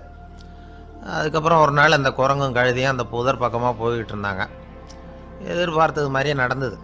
இந்த சிங்கம் எதிரில் வந்தது, கழுதியை பார்த்தது, உடனே அது மேலே பாய ஆரம்பிச்சுட்டுது. அவ்வளவுதான். உடனே இந்த குரங்கு என்ன பண்ணிச்சு தெரியுமா, கிடுகிடுன்னு ஒரு மரத்து மேலே ஏறி உட்காந்துக்கிட்டுது. அங்கே உட்காந்துக்கிட்டு கீழே அந்த கழுதியும் சிங்கமும் போடுற சண்டையை வேடிக்கை பார்க்க ஆரம்பிச்சுட்டுது. கொஞ்ச நேரம் கழித்து அடிபட்ட காயத்தோடு அந்த கழுதை மெதுவாக நடந்து வந்தது. குரங்கும் மெல்ல மரத்தை விட்டு கீழே இறங்கிச்சு. இப்போ கழுதை கேட்டுது, என்னை காப்பாத்துறேன்னு சொல்லிவிட்டு காலை வாரி விட்டுட்டியே, நீ பாட்டுக்கு மரத்து மேலே ஏறி உட்காந்துக்கிட்டே, அது நியாயமானது. குரங்கு பரிதாபமாக அதை பார்த்துது. நான் மரத்து மேலே இருந்து நீங்கள் 2 பேரும் சண்டை போட்டதை பார்த்துக்கிட்டு தான் இருந்தேன். உன்னோட சத்தம் தான் அதிகமாக இருந்தது, அது நீ சிரிக்கிற மாதிரி எனக்கு கேட்டுது, அதனால் நீ தான் ஜெயிச்சுக்கிட்டு இருக்க போல இருக்கு அப்படின்னு நினச்சிவிட்டேன்னு. இன்றைக்கி பல பேர் இப்படி தான் இருக்கிறாங்களாம். யார் ஜெயிக்கிறாங்க யார் தோக்குறாங்கங்கிறத முகத்தை பார்த்து கூட கண்டுபிடிக்க முடியறதில்ல, பேசுகிற பேச்சை வச்சு கூட கண்டுபிடிக்க முடியறதில்ல. தோற்கிறவங்க கூட சிரிக்கிற மாதிரி முகத்தை வச்சுக்கிறான். இன்றைய மனிதர்கள்கிட்ட ஏகப்பட்ட முரண்பாடுகள். பொய் முகங்களோட உலவுகிறவர்கள் தான் அதிகம். உண்மை முகம் எங்கே இருக்குது அப்படிங்கிறத புரிஞ்சுக்கிட்டு நண்பர்களை தேர்ந்தெடுக்கணும் அப்படிங்கிறது ஒரு முக்கியமான கருத்து. கடவுள் இந்த உலகத்தை படைச்சுட்டு அதுக்கப்புறமும் கொஞ்ச நாள் இங்கேயே தங்கியிருந்தாராம். அப்போ தான் அவருக்கு ஒரு உண்மை புரிஞ்சுதான், இந்த உலகத்தில் தங்கி இருக்கிறது எவ்வளவு இடைஞ்சல்னு. தினமும் மனிதர்கள் தேடி வந்து ஏதாவது புகார் சொல்லிக்கிட்டே இருந்தாங்களாம், எனக்கு அது வேணும் இது வேணும்னு கேட்டுக்கிட்டே இருந்தாங்களாம். சில பேர் வந்தாங்க, நாங்கள் வந்து விவசாயம் பண்ணுறோம், தண்ணி இல்லாமல் பயிர் காயுது, எங்களுக்கு மழை வேணும் அப்படின்னாங்க.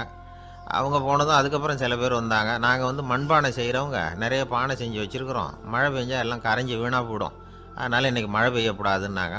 கடவுள் பார்த்தார், அவருக்கு என்ன பண்ணுறதுன்னே தெரியல, ஏகப்பட்ட குழப்பம், தலையை பிச்சுக்கலாம் போல் இருந்தது, கிட்டத்தட்ட பைத்தியம் பிடிக்கிற அளவுக்கு ஆயிட்டுது.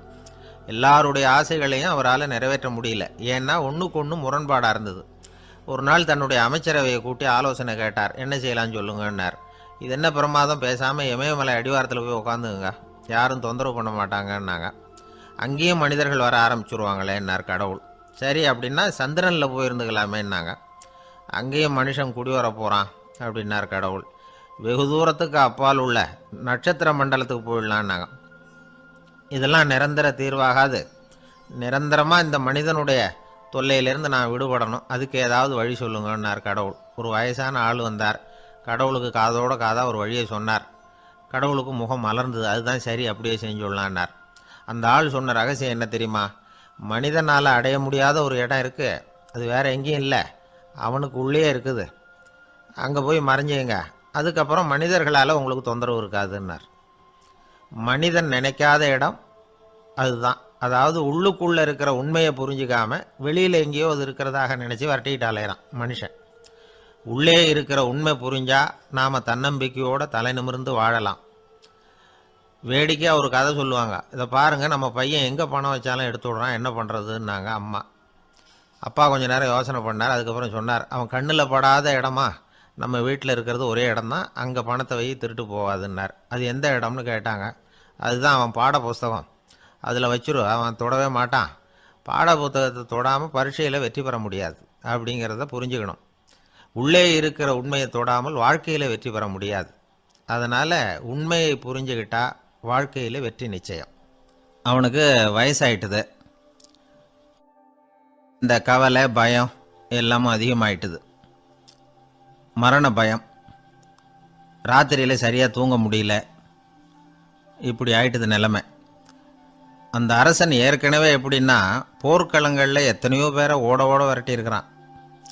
இருந்தாலும் இப்போ அந்த துணிச்சல்லாம் எங்கேயோ போயிட்டுது. பேசாமல் படுத்துருக்கிறான். அப்படியே படுத்தாலும் தான் தூக்கம் வர மாட்டேங்குது. என்ன பண்ணலாம்னு யோசித்தான் இந்த மன்னன். உடனே எல்லா அமைச்சர்களையும் கூப்பிட்டான். எனக்கு நிம்மதி இல்லை, எதை நினச்சாலும் பயமாக இருக்குது, எனக்கு ஒரு ஆலோசனை சொல்லுங்க அப்படின்னா. என்ன ஆலோசனை வேணும் அப்படின்னு சொல்லி கேட்டாங்க. எனக்கு ஒரு நெருக்கடியான சந்தர்ப்பம் ஏற்பட்டு போச்சுன்னு வச்சுக்கோங்க. அந்த நேரத்தில் நீங்கள் யாருமே என் பக்கத்தில் இல்லை ஆலோசனை சொல்கிறதுக்கு அப்படின்னா, அந்த சமயத்தில் எனக்கு உபயோகப்படுற மாதிரி ஒரு வாசகம், பொன்மொழி ஏதாவது சொல்லுங்கள். அதை நான் என்னுடைய வைர மோதிரத்துக்கு அடியில் பதிச்சு வச்சுக்கிறேன் அப்படின்னார். தேவைப்படுறப்போ உதவும் அப்படிங்கிறதுனால. அவர் போட்டிருந்த மோதிரமும் அதுக்கு தகுந்த மாதிரியே திறந்து மூடுறது மாதிரி அமைஞ்சிருந்தது. ஏதாவது வாசகம் எழுதுனா உள்ற வச்சுக்கலாம், அதுக்கான வசதி அதில் இருந்தது. அமைச்சர்கள்லாம் யோசனை பண்ணாங்க. இது மாதிரி ராஜா கேட்குறாரே, என்ன வாசகம், அதாவது பொன்மொழி சொல்லலாம் அப்படின்னு எல்லாரும் யோசனை பண்ணாங்க. ஒருத்தருக்குமே சரியாக தோணலை, ஒரே குழப்பமாக இருந்தது. ஏன்னா நெருக்கடியான சமயத்தில் உபயோகப்படுறது மாதிரி ஒரு பொன்மொழி வேணும்னு சொல்லியிருக்கிறார். அப்படி இப்படி யோசித்து பார்த்தா ஒன்றுமே தோணலை. எல்லாரும் குழம்பிக்கிட்டு இருந்த நேரத்தில் ஒரு பெரியவர் அந்த பக்கமாக வந்தார். அவர் சொன்னார், நான் வேணும்னா அதுக்கு பொருத்தமாக ஒரு வாக்கியம் சொல்கிறேன், ஆனால் ஒரு நிபந்தனை. அதை யாரும் ரொம்ப ஆர்வம் காரணமாக அவசரப்பட்டு படிச்சிடக்கூடாது. அதை ரகசியமாக அந்த மோதிரத்துக்குள்ளே எழுதி வச்சுக்கணும். எப்போவாவது இக்கட்டில் மாட்டிக்கிற சமயத்தில் மட்டும் வேறு வழியே இல்லை அப்படிங்கிற நிலைமையில் மட்டும்தான் அதை திறந்து பார்க்கணும். அப்படி நீங்கள் இருக்கிறதா இருந்தால் நான் அதை சொல்கிறேன் அப்படின்னார் அந்த பெரியவர். சரின்னு ஒத்துக்கிட்டாங்க எல்லாரும். அதே மாதிரி அவர் ஒரு வாக்கியத்தை சொன்னார். அவர் சொன்ன வாக்கியத்தை ரகசியமாக மோதிரத்துக்குள்ளே பதிச்சு மூடியாச்சு. ராஜா அதை விரலில் மாட்டிக்கிட்டார். கொஞ்ச நாள் ஆச்சு. அந்த ராஜாவுக்கு ஒரு சோதனை வந்தது. என்ன சோதனைன்னா, அடுத்த நாட்டு மன்னன் படையெடுத்துக்கிட்டு வந்துட்டான். அவன் இவர்கிட்ட ஏற்கனவே தோற்று போனவன், ஒரு வெறியில் வந்திருக்கிறான். தோற்று போனவன் மறுபடியும் சண்டைக்கு வந்தால் எப்படி வருவானோ அப்படி வர்றான். ஒரு வெறியில் வந்தான், ஜெயிச்சுட்டான். என்னாச்சு இவரோட நிலைமைன்னா, நாட்டை இழந்துட்டார், எல்லாத்தையும் இழந்துட்டார். கடைசியாக ஒரு அடிபட்ட குதிரையில் ஏறி தப்பிச்சு போயிட்டார், வேறு வழி இல்லைன்னு. பின்னாடி துரத்திக்கிட்டு வராங்க. இவர் ஒரு மலை உச்சிக்கு போயிட்டார். அதுக்கும் அப்பால் போக முடியாது, ஏன்னா அந்த பக்கம் பயங்கர பள்ளம். உல்லாச பயணிகள் கண்டு கழிக்கிற இடம் அது. ஆனால் இவருக்கு அது சாவு பயணத்தின் வாசல், திரும்பவும் முடியாது. அவ்வளவு குறுகிய பாதை அது, வேறு வழியே இல்லை. இந்த நேரம் சூரிய ஒளி மோதிரத்தில் பட்டு மின்னிச்சு. உடனே இவருக்கு ஞாபகம் வந்தது. மோதிரத்தை திறந்து படிக்கிறார். அதில் இருந்த வாசகம், இந்த நிலையும் மாறிவிடும், this too will pass away. அவருக்கு ஒரு தைரியம் வந்தது. பின்னாடி வந்தவங்களும் திசை மாதிரி வேறு எங்கேயோ தேடி போயிட்டாங்க. அவங்க விரட்டிக்கிட்டு வரலன்னா இவ்வளவு அழகான ஒரு இடம் இருக்கிறதே எனக்கு தெரியாமல் போயிருக்குமேன்னு நினச்சார். இவ்வளவு அழகை ரசிக்கிறதுக்காக ஒரு நாட்டையே கூட இழக்கலாம்னு தோணுச்சு அவருக்கு. அமைதியாக அந்த அழகை ரசித்தார். எதிரிகள்லாம் எங்கேயோ போயிட்டாங்க. மன்னர் நாடு திரும்பினார். மறுபடியும் படைகளை திரட்டினார். கொஞ்ச நாளில் படை எடுத்துக்கிட்டு போனார். யாருக்கிட்ட தோற்று போனாரோ அவரையே வெற்றி கண்டு திரும்பி வர்றார். வரவேற்பு விழா பிரமாவப்படுது. ஆடல் பாடல் கோலாகலம். இதை பார்த்ததும் அந்த ராஜாவுக்கு தலைகால புரியல. நம்மளை இனிமேல் யாராலையும் ஜெயிக்க முடியாதுன்னு நினச்சார். அகம்பாவம் லேசாக எட்டி பார்த்தது.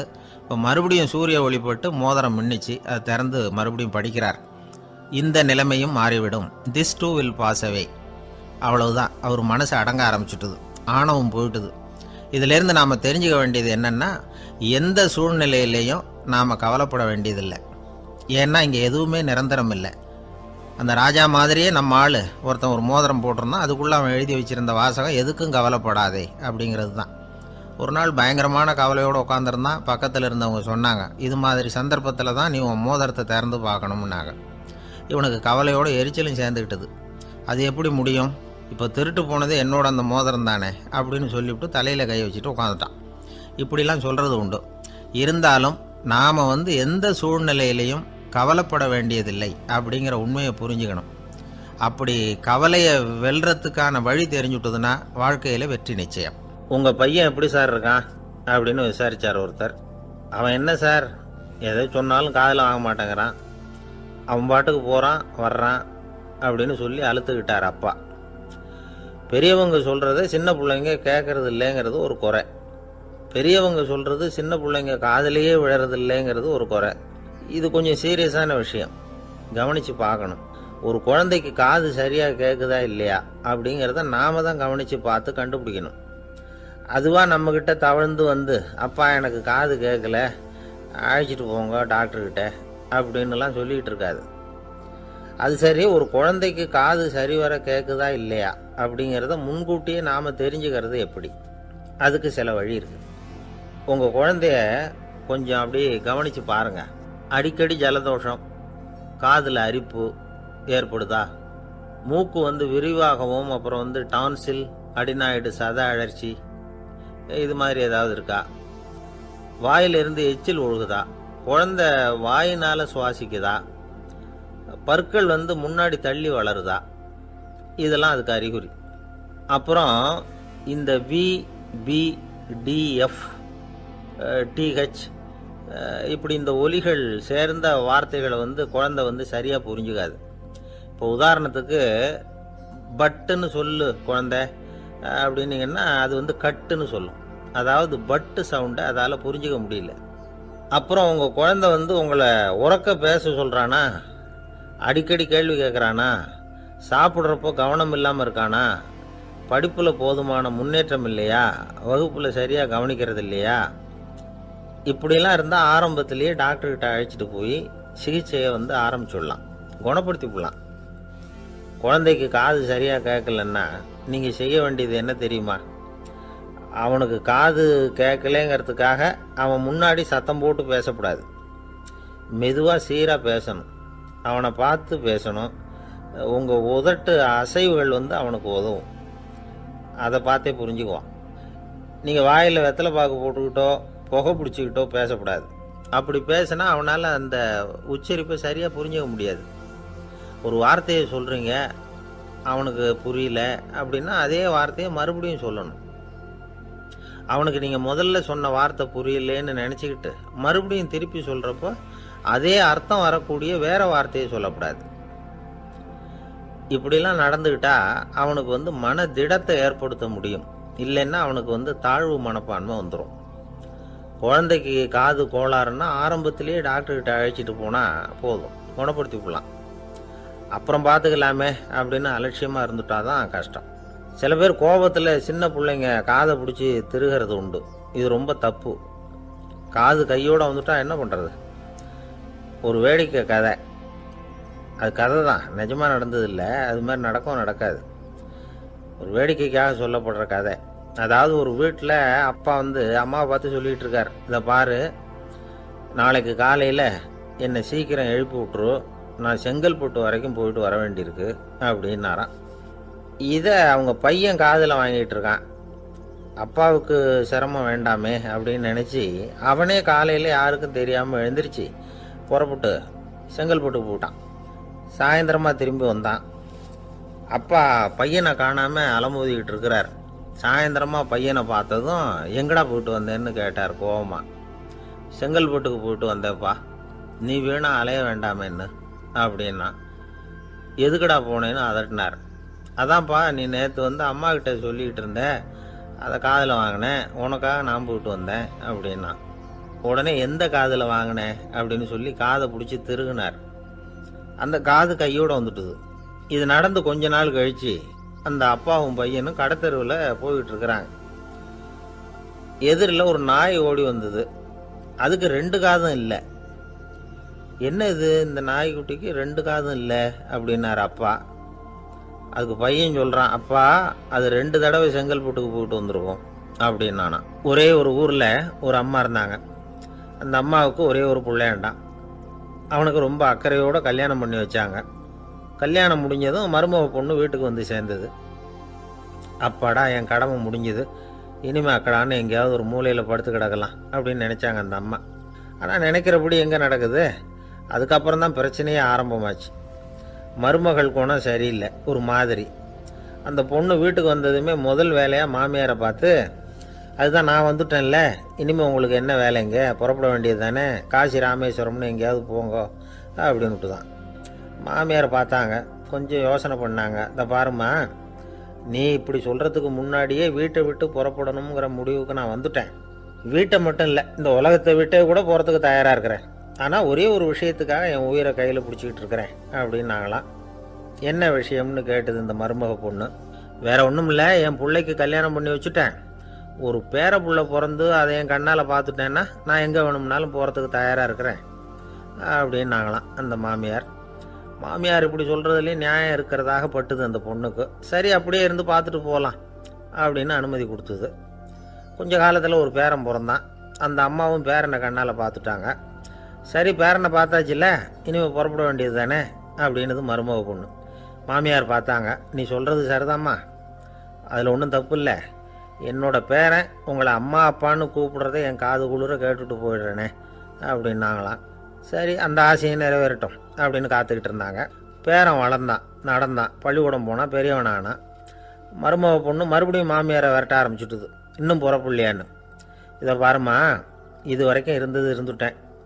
பேரனோட கல்யாணத்தையும் கண்ணால் பார்த்தா தான் இந்த கட்டை வேகும் போல் இருக்குது அப்படின்னு சொல்லி ஒரு மாதிரியாக பேச ஆரம்பித்தாங்க. இதுவும் நியாயமான ஆசையாக தான் படுது அப்படின்னு அது யோசிச்சிருக்கு அந்த பொண்ணு. சரின்னு அதுக்கும் ஒத்துக்கிட்டது. உடனே பேரனுடைய கல்யாணமும் முடிஞ்சது ஒரு வழியாக. இனிமே ஒரு நொடி கூட இங்கே இருக்கக்கூடாது, புறப்படுங்க அப்படின்னு மாமியாரை விரட்டிச்சான் அந்த பொண்ணு. இப்போ அந்த மாமியார் தன்னோட மருமகளை பார்த்து சொல்கிறாங்க, இதோ கிளம்பிட்டேம்மா, என் மூட்டை முடிச்செல்லாம் கட்டிக்கிட்டேன், புறப்பட்டுவிட்டேன். அப்படியே நீயும் உன் துணிமணிகளை மூட்டை கட்டிக்கிட்டு கிளம்பிடும், என்னோட சேர்ந்து 2 பேருமா சேர்ந்து போயிடலாம் அப்படின்னாங்களாம்.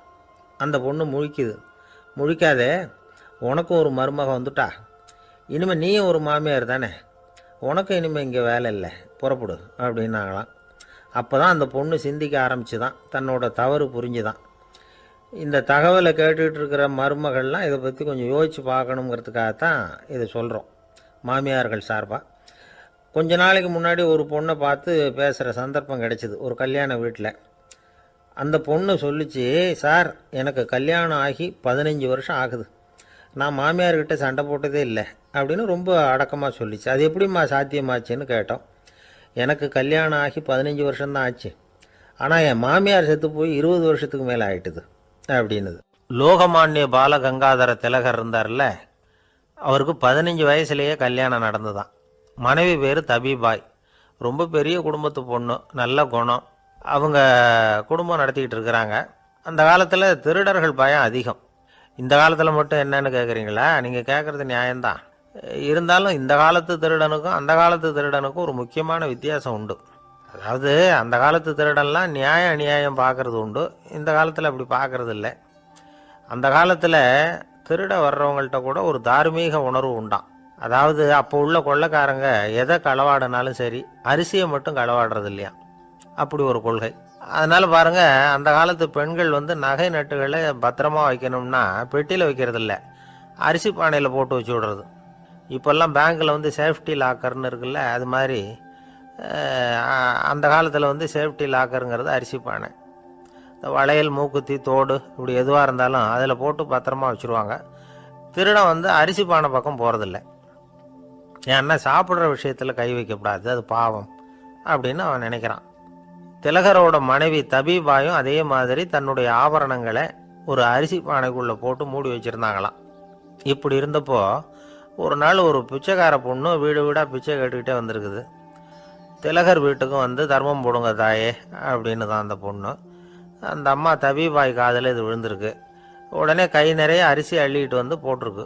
பாத்திரத்தில் அரிசியை போட்டதுக்கு அப்புறம் தான் தெரியுது, பளிச்சுன்னு கண்ணில் படுது. அதாவது அந்த அம்மாவோட வைர மூக்குத்தி ஒன்று அரிசியோடு சேர்ந்து அந்த பிச்சைக்கார பொண்ணு பாத்திரத்தில் போய் விழுந்துட்டுது.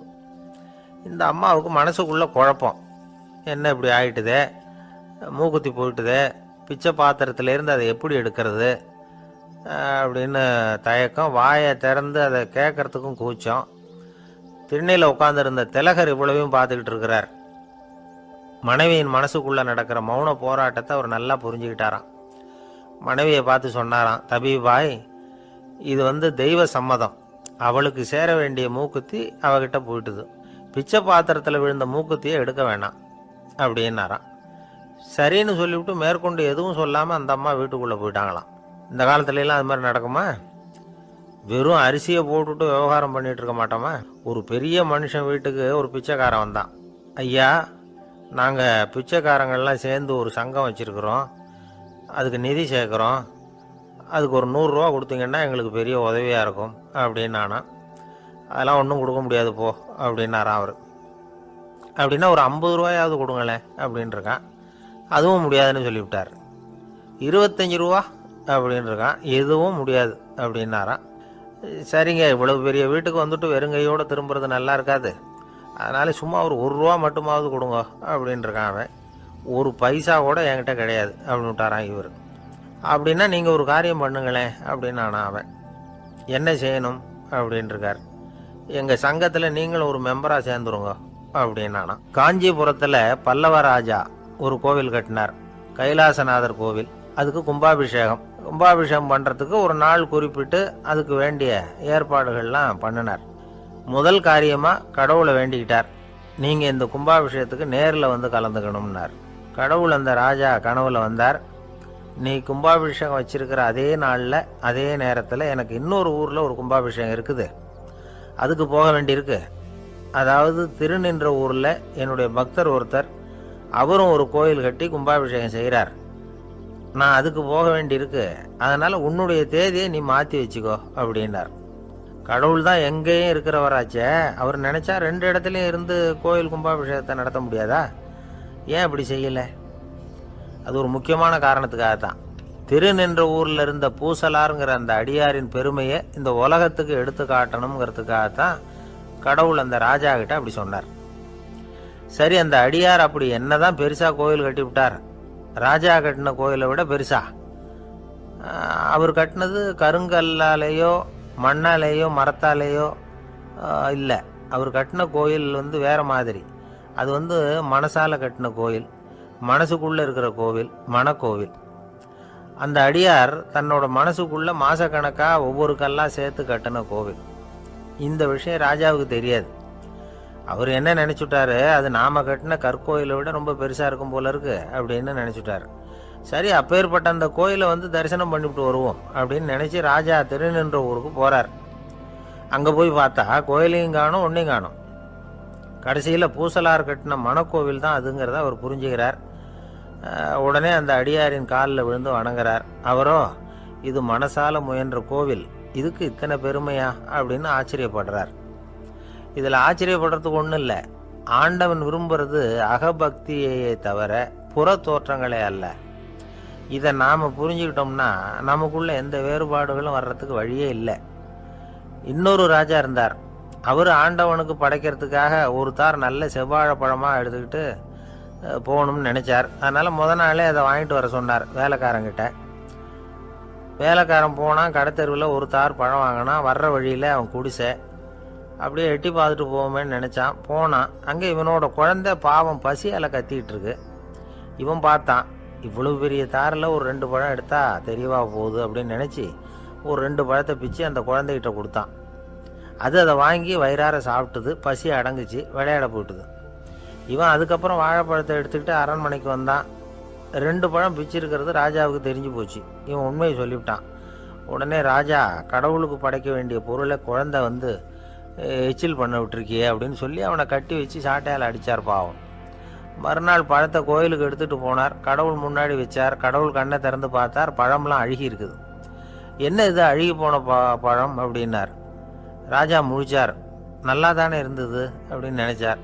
அப்போ கடவுள் அந்த ராஜா கிட்ட சொன்னாராம், இதை பார்ப்பா, இந்த தாரில் 2 பழம் தான் நல்ல பழம், அந்த 2 பழங்களையும் நேற்றுக்கே நான் சாப்பிட்டுட்டேன் அப்படின்னாராம். அப்போ தான் ராஜாவுக்கு புரிஞ்சுது, ஏழை குழந்தையின் பசியை தீர்க்கறதுக்காக உதவின அந்த 2 பழம்தான் இறைவன் சாப்பிட்ட பழம்னு. இறைவன் இருக்கிற இடம் எது? இதுதான். ஒரு அப்பாவுக்கு 2 பிள்ளைங்க. மூத்தவன் ரொம்ப அடக்கம். அப்பா எது சொன்னாலும் கேட்பான். பெரியவங்களுக்கு கீழ்ப்படிஞ்சு நடப்பான். இளையவன் அப்படி இல்லை, தான் நினச்சதை தான் சொல்லுவான், செய்வான். அடுத்தவங்க சொல்கிறத கேட்க மாட்டான், அடங்கி நடக்க மாட்டான். இந்த 2 பேரில் யாரை உங்களுக்கு பிடிக்கும்? பெரியவனை தான் பிடிக்கும். ஏன்னா அவன் தான் சொல்கிற பேச்சை கேட்குறவன் அப்படின்னு சொல்லுவீங்க. ஆனால் ஒரு ஞானி என்ன சொல்கிறார் தெரியுமா? ஒரு குழந்தை அதன் அறிவுக்காக மதிக்கப்பட வேண்டுமே தவிர அதனுடைய கீழ்ப்படியும் தன்மைக்காக அல்ல அப்படிங்கிறார். நம்ம குழந்தைகளை சுயமாக சிந்திக்கிறதுக்கு நாம் விடுறதில்ல. மற்றவங்களை பார்த்து காப்பி அடிக்கிறதுக்கு தான் நாம் அவங்களுக்கு கற்றுக் கொடுக்குறோம். புகழ்பெற்ற மனிதர்கள் சிலருடைய பேரை சொல்லி நீயும் அவர் மாதிரி ஆகணும், இவர் மாதிரி ஆகணும் அப்படின்னு சொல்லிகிட்டே இருக்கிறோம். குழந்தைகள் தங்களுடைய தனித்தன்மையை வளர்த்துக்கிறதுக்கு நாம் தடையாக இருக்கிறோம். ஒரு குழந்தைகிட்ட அனாவசியமாக நம்பிக்கையை வளர்த்துடக்கூடாது, எந்த கோட்பாட்டையும் திணிக்கக்கூடாது. நாம் ஏற்கனவே அர்த்தமில்லாத கருத்துக்களையும் கொள்கைகளையும் மனசில் போட்டு நிரப்பி வச்சுருக்கிறோம். இந்த உலகத்துக்கு புதுசாக சேர்ந்திருக்கிற ஒரு குழந்தையின் தூய்மையான மனசில் நம்ம கருத்துக்களை அறிமுகம் செய்ய அல்லது திணிக்கிறதுக்கு நமக்கு எந்த அதிகாரமும் கிடையாது. ஒரு குழந்தைய நீ இந்த மதத்தை சேர்ந்தவன் அப்படின்னு பிறந்ததுமே ஒரு முத்திரை குத்தி விடுறோம். இது அதோட சுதந்திரத்தை ஆரம்பத்திலேயே கிள்ளி எறிகிறது மாதிரி தான். நீங்கள் ஒரு மதத்தின் வழிமுறைகளை கடைப்பிடிச்சிக்கிட்டு வர்றீங்க, அந்த வழியில் போய்கிட்டு இருக்கிறீங்க, சரி, அதனால் போகிறீங்க. அதுக்காக உங்கள் குழந்தையையும் அதே வழியில் தான் வரணும் அப்படின்னு கட்டாயப்படுத்துறதுக்கு உங்களுக்கு என்ன உரிமை இருக்குது? அந்த குழந்தை சுயமாக சிந்திச்சு ஒரு முடிவுக்கு வரட்டுமே, அதுக்கு நீங்கள் ஏன் தடையாக இருக்கிறீங்க? நமக்கு உண்மையிலேயே நம்ம குழந்தை மேலே அன்பு இருந்தால் இது மாதிரி திணிப்பு வேலைகளை செய்யக்கூடாது. திணிப்பு வேலைகளிலிருந்து குழந்தைகளை காப்பாற்றினா போதும். அதுதான் ரொம்ப முக்கியம். அடுத்த தலைமுறை அற்புதமான தலைமுறையாக உருவாகும். நாம் தான் சாதி மத சங்கடங்களில் மாட்டிக்கிட்டு தவிக்கிறோம். அவங்களாவது சாதி மத வேறுபாடு இல்லாத சமுதாயத்தை பார்க்கட்டுமே, அந்த சௌகரியங்களை அனுபவிக்கட்டுமே. அதுக்கு நாம் என்ன செய்யணும்னா ஒன்றும் செய்யாமல் இருந்தால் போதும். ஒரு குழந்தைகிட்ட நம்ம கருத்தை திணிக்கும் பொழுது என்ன ஆகுது தெரியுமா? அது அவனை அவங்ககிட்ட இருந்தே அப்புறப்படுத்தி விடுது, அவனுடைய தனித்தன்மையை அழிச்சுடுது, அவனை ஒரு எல்லைக்குள்ளே திணிச்சுடுது. இதெல்லாம் அன்புங்கிற பேரால் பெற்றோர்கள் செய்கிற தப்பு. இதெல்லாம் கேட்டுக்கிட்டு இந்த காலத்தில் அப்பா ஒருத்தர் சொன்னார், நான் கருத்துக்களை எல்லாம் என் பையன்கிட்ட திணிக்கிறது இல்லைங்க, ஆனால் அதிகமாக சாப்பிட சொல்லி கட்டாயப்படுத்துவேன் அப்படின்னார். உங்கள் வீட்டு சமையல் அவ்வளோ நல்லா இருக்குமான்னு கேட்டாங்க. நல்லா இருந்தால் நான் ஏன் அவனை சாப்பிட சொல்லி கட்டாயப்படுத்த போகிறேன் அப்படின்னார். ஒரு ஊரில் ஒரு மன்னன் இருந்தான், கொடுங்கோல் மன்னன். நிறைய தொந்தரவு பண்ணிக்கிட்டு இருந்தான். அவன் ஒரு தடவை என்ன பண்ணான் தெரியுமா? ஒரு தப்பும் பண்ணாத ஒரு இளைஞனை பிடிச்சி ஜெயிலில் அடைச்சுட்டான். அந்த பையனோட சொந்தக்காரங்கள்லாம் ராஜா கிட்ட போனாங்க. அவன் ஒரு தவறும் பண்ணலை, அவனை விடுதலை பண்ணுங்க அப்படின்னு கெஞ்சி கேட்டுக்கிட்டாங்க.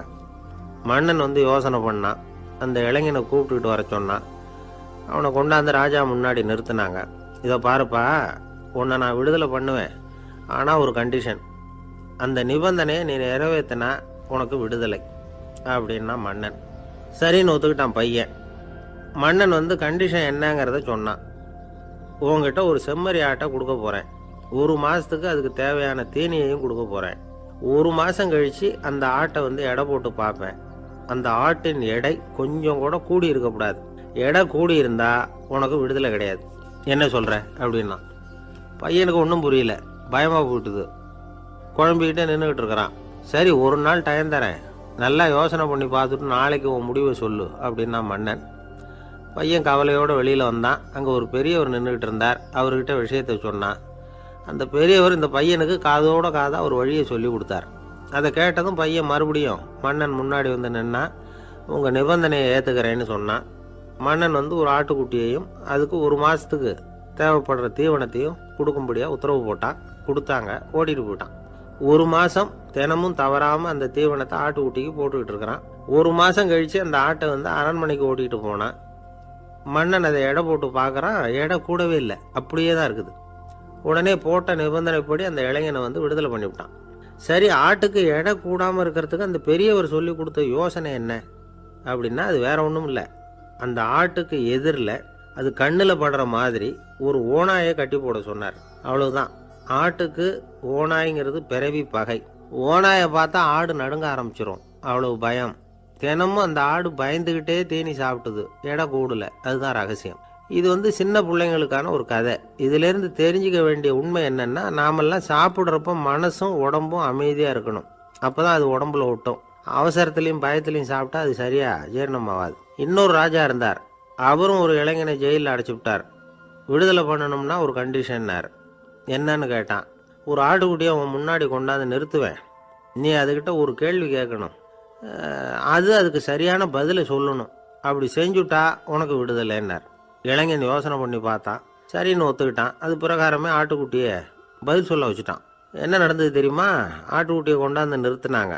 இவன் மெதுவாக அதுக்கிட்ட போனான்.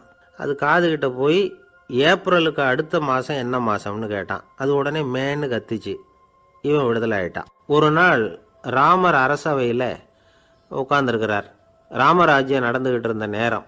அந்த சமயத்தில் ஒரு நாய் அரச சபைக்கு வந்துதான். அது தலையில் அடிபட்டு ரத்தம். அந்த கோலத்தில் அது அங்கே வந்தது. எல்லாரும் ஆச்சரியமாக அதை பார்த்தாங்க. ராமரும் அந்த நாயை பார்த்தார். நீங்கள் வந்த காரியம் என்ன நடந்தது? எதுவாக இருந்தாலும் பயப்படாமல் சொல்லு அப்படின்னார். உடனே அந்த நாய் மெதுவாக சொல்ல ஆரம்பிச்சுதான். ஐயா, நான் தெருவில் போய்கிட்டு இருந்தேன். வழியில் ஒருத்தர் வந்தார். அவர் வேத சாஸ்திரம்லாம் படித்த பெரியவர்.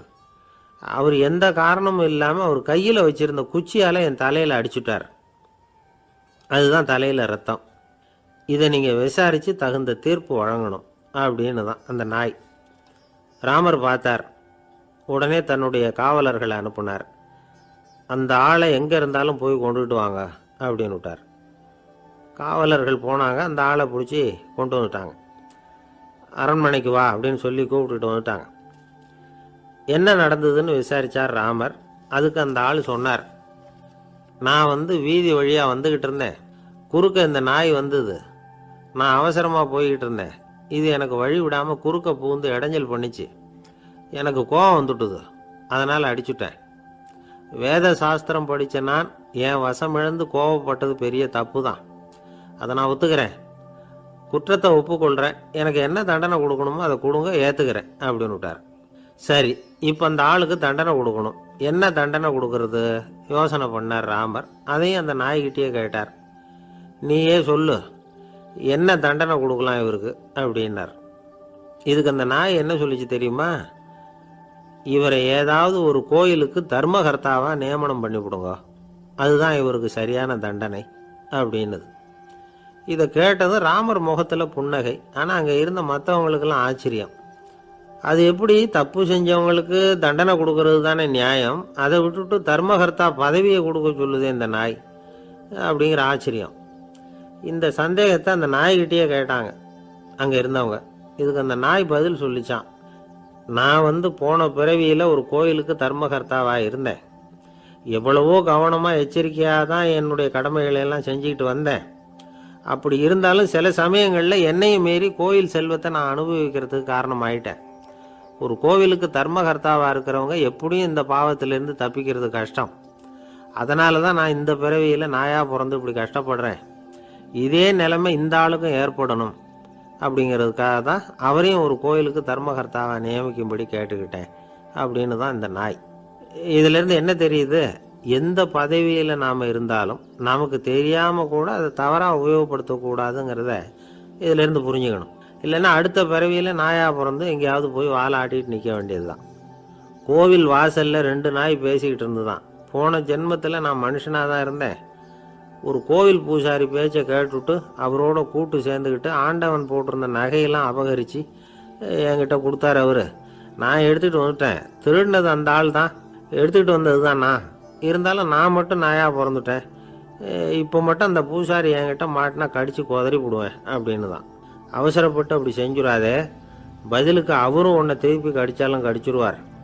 ஏன்னா அவரும் இப்போ ஒரு நாயாக தான் பிறந்திருக்கிறார் அப்படின்னு தான் இன்னொன்று. அது எப்படி உனக்கு தெரியும்னு தான் இது. நான் தானே அது அப்படின்னு தான் அந்த நாய். கணவன் மனைவி அன்பாக இருக்கணும். ஒருத்தர் நல்லா புரிஞ்சுக்கணும். விட்டு கொடுக்குற மனப்பான்மை வேணும். அதுதான் ஒரு நல்ல குடும்பம். இன்றைக்கி பல குடும்பங்களில் அர்த்தமில்லாத சண்டைகள் தான் அதிகம். கிராமப்புறங்களில் வேடிக்கையாக ஒரு கதை சொல்லுவாங்க. ஒரு ஊரில் ஒரு ஆள் இருந்தான். வேலை வெட்டி இல்லாமல் சும்மாவே இருந்தான். அவனுக்கு கல்யாணம் பண்ணி வச்சாங்களாம். மனைவி சேர்ந்தா.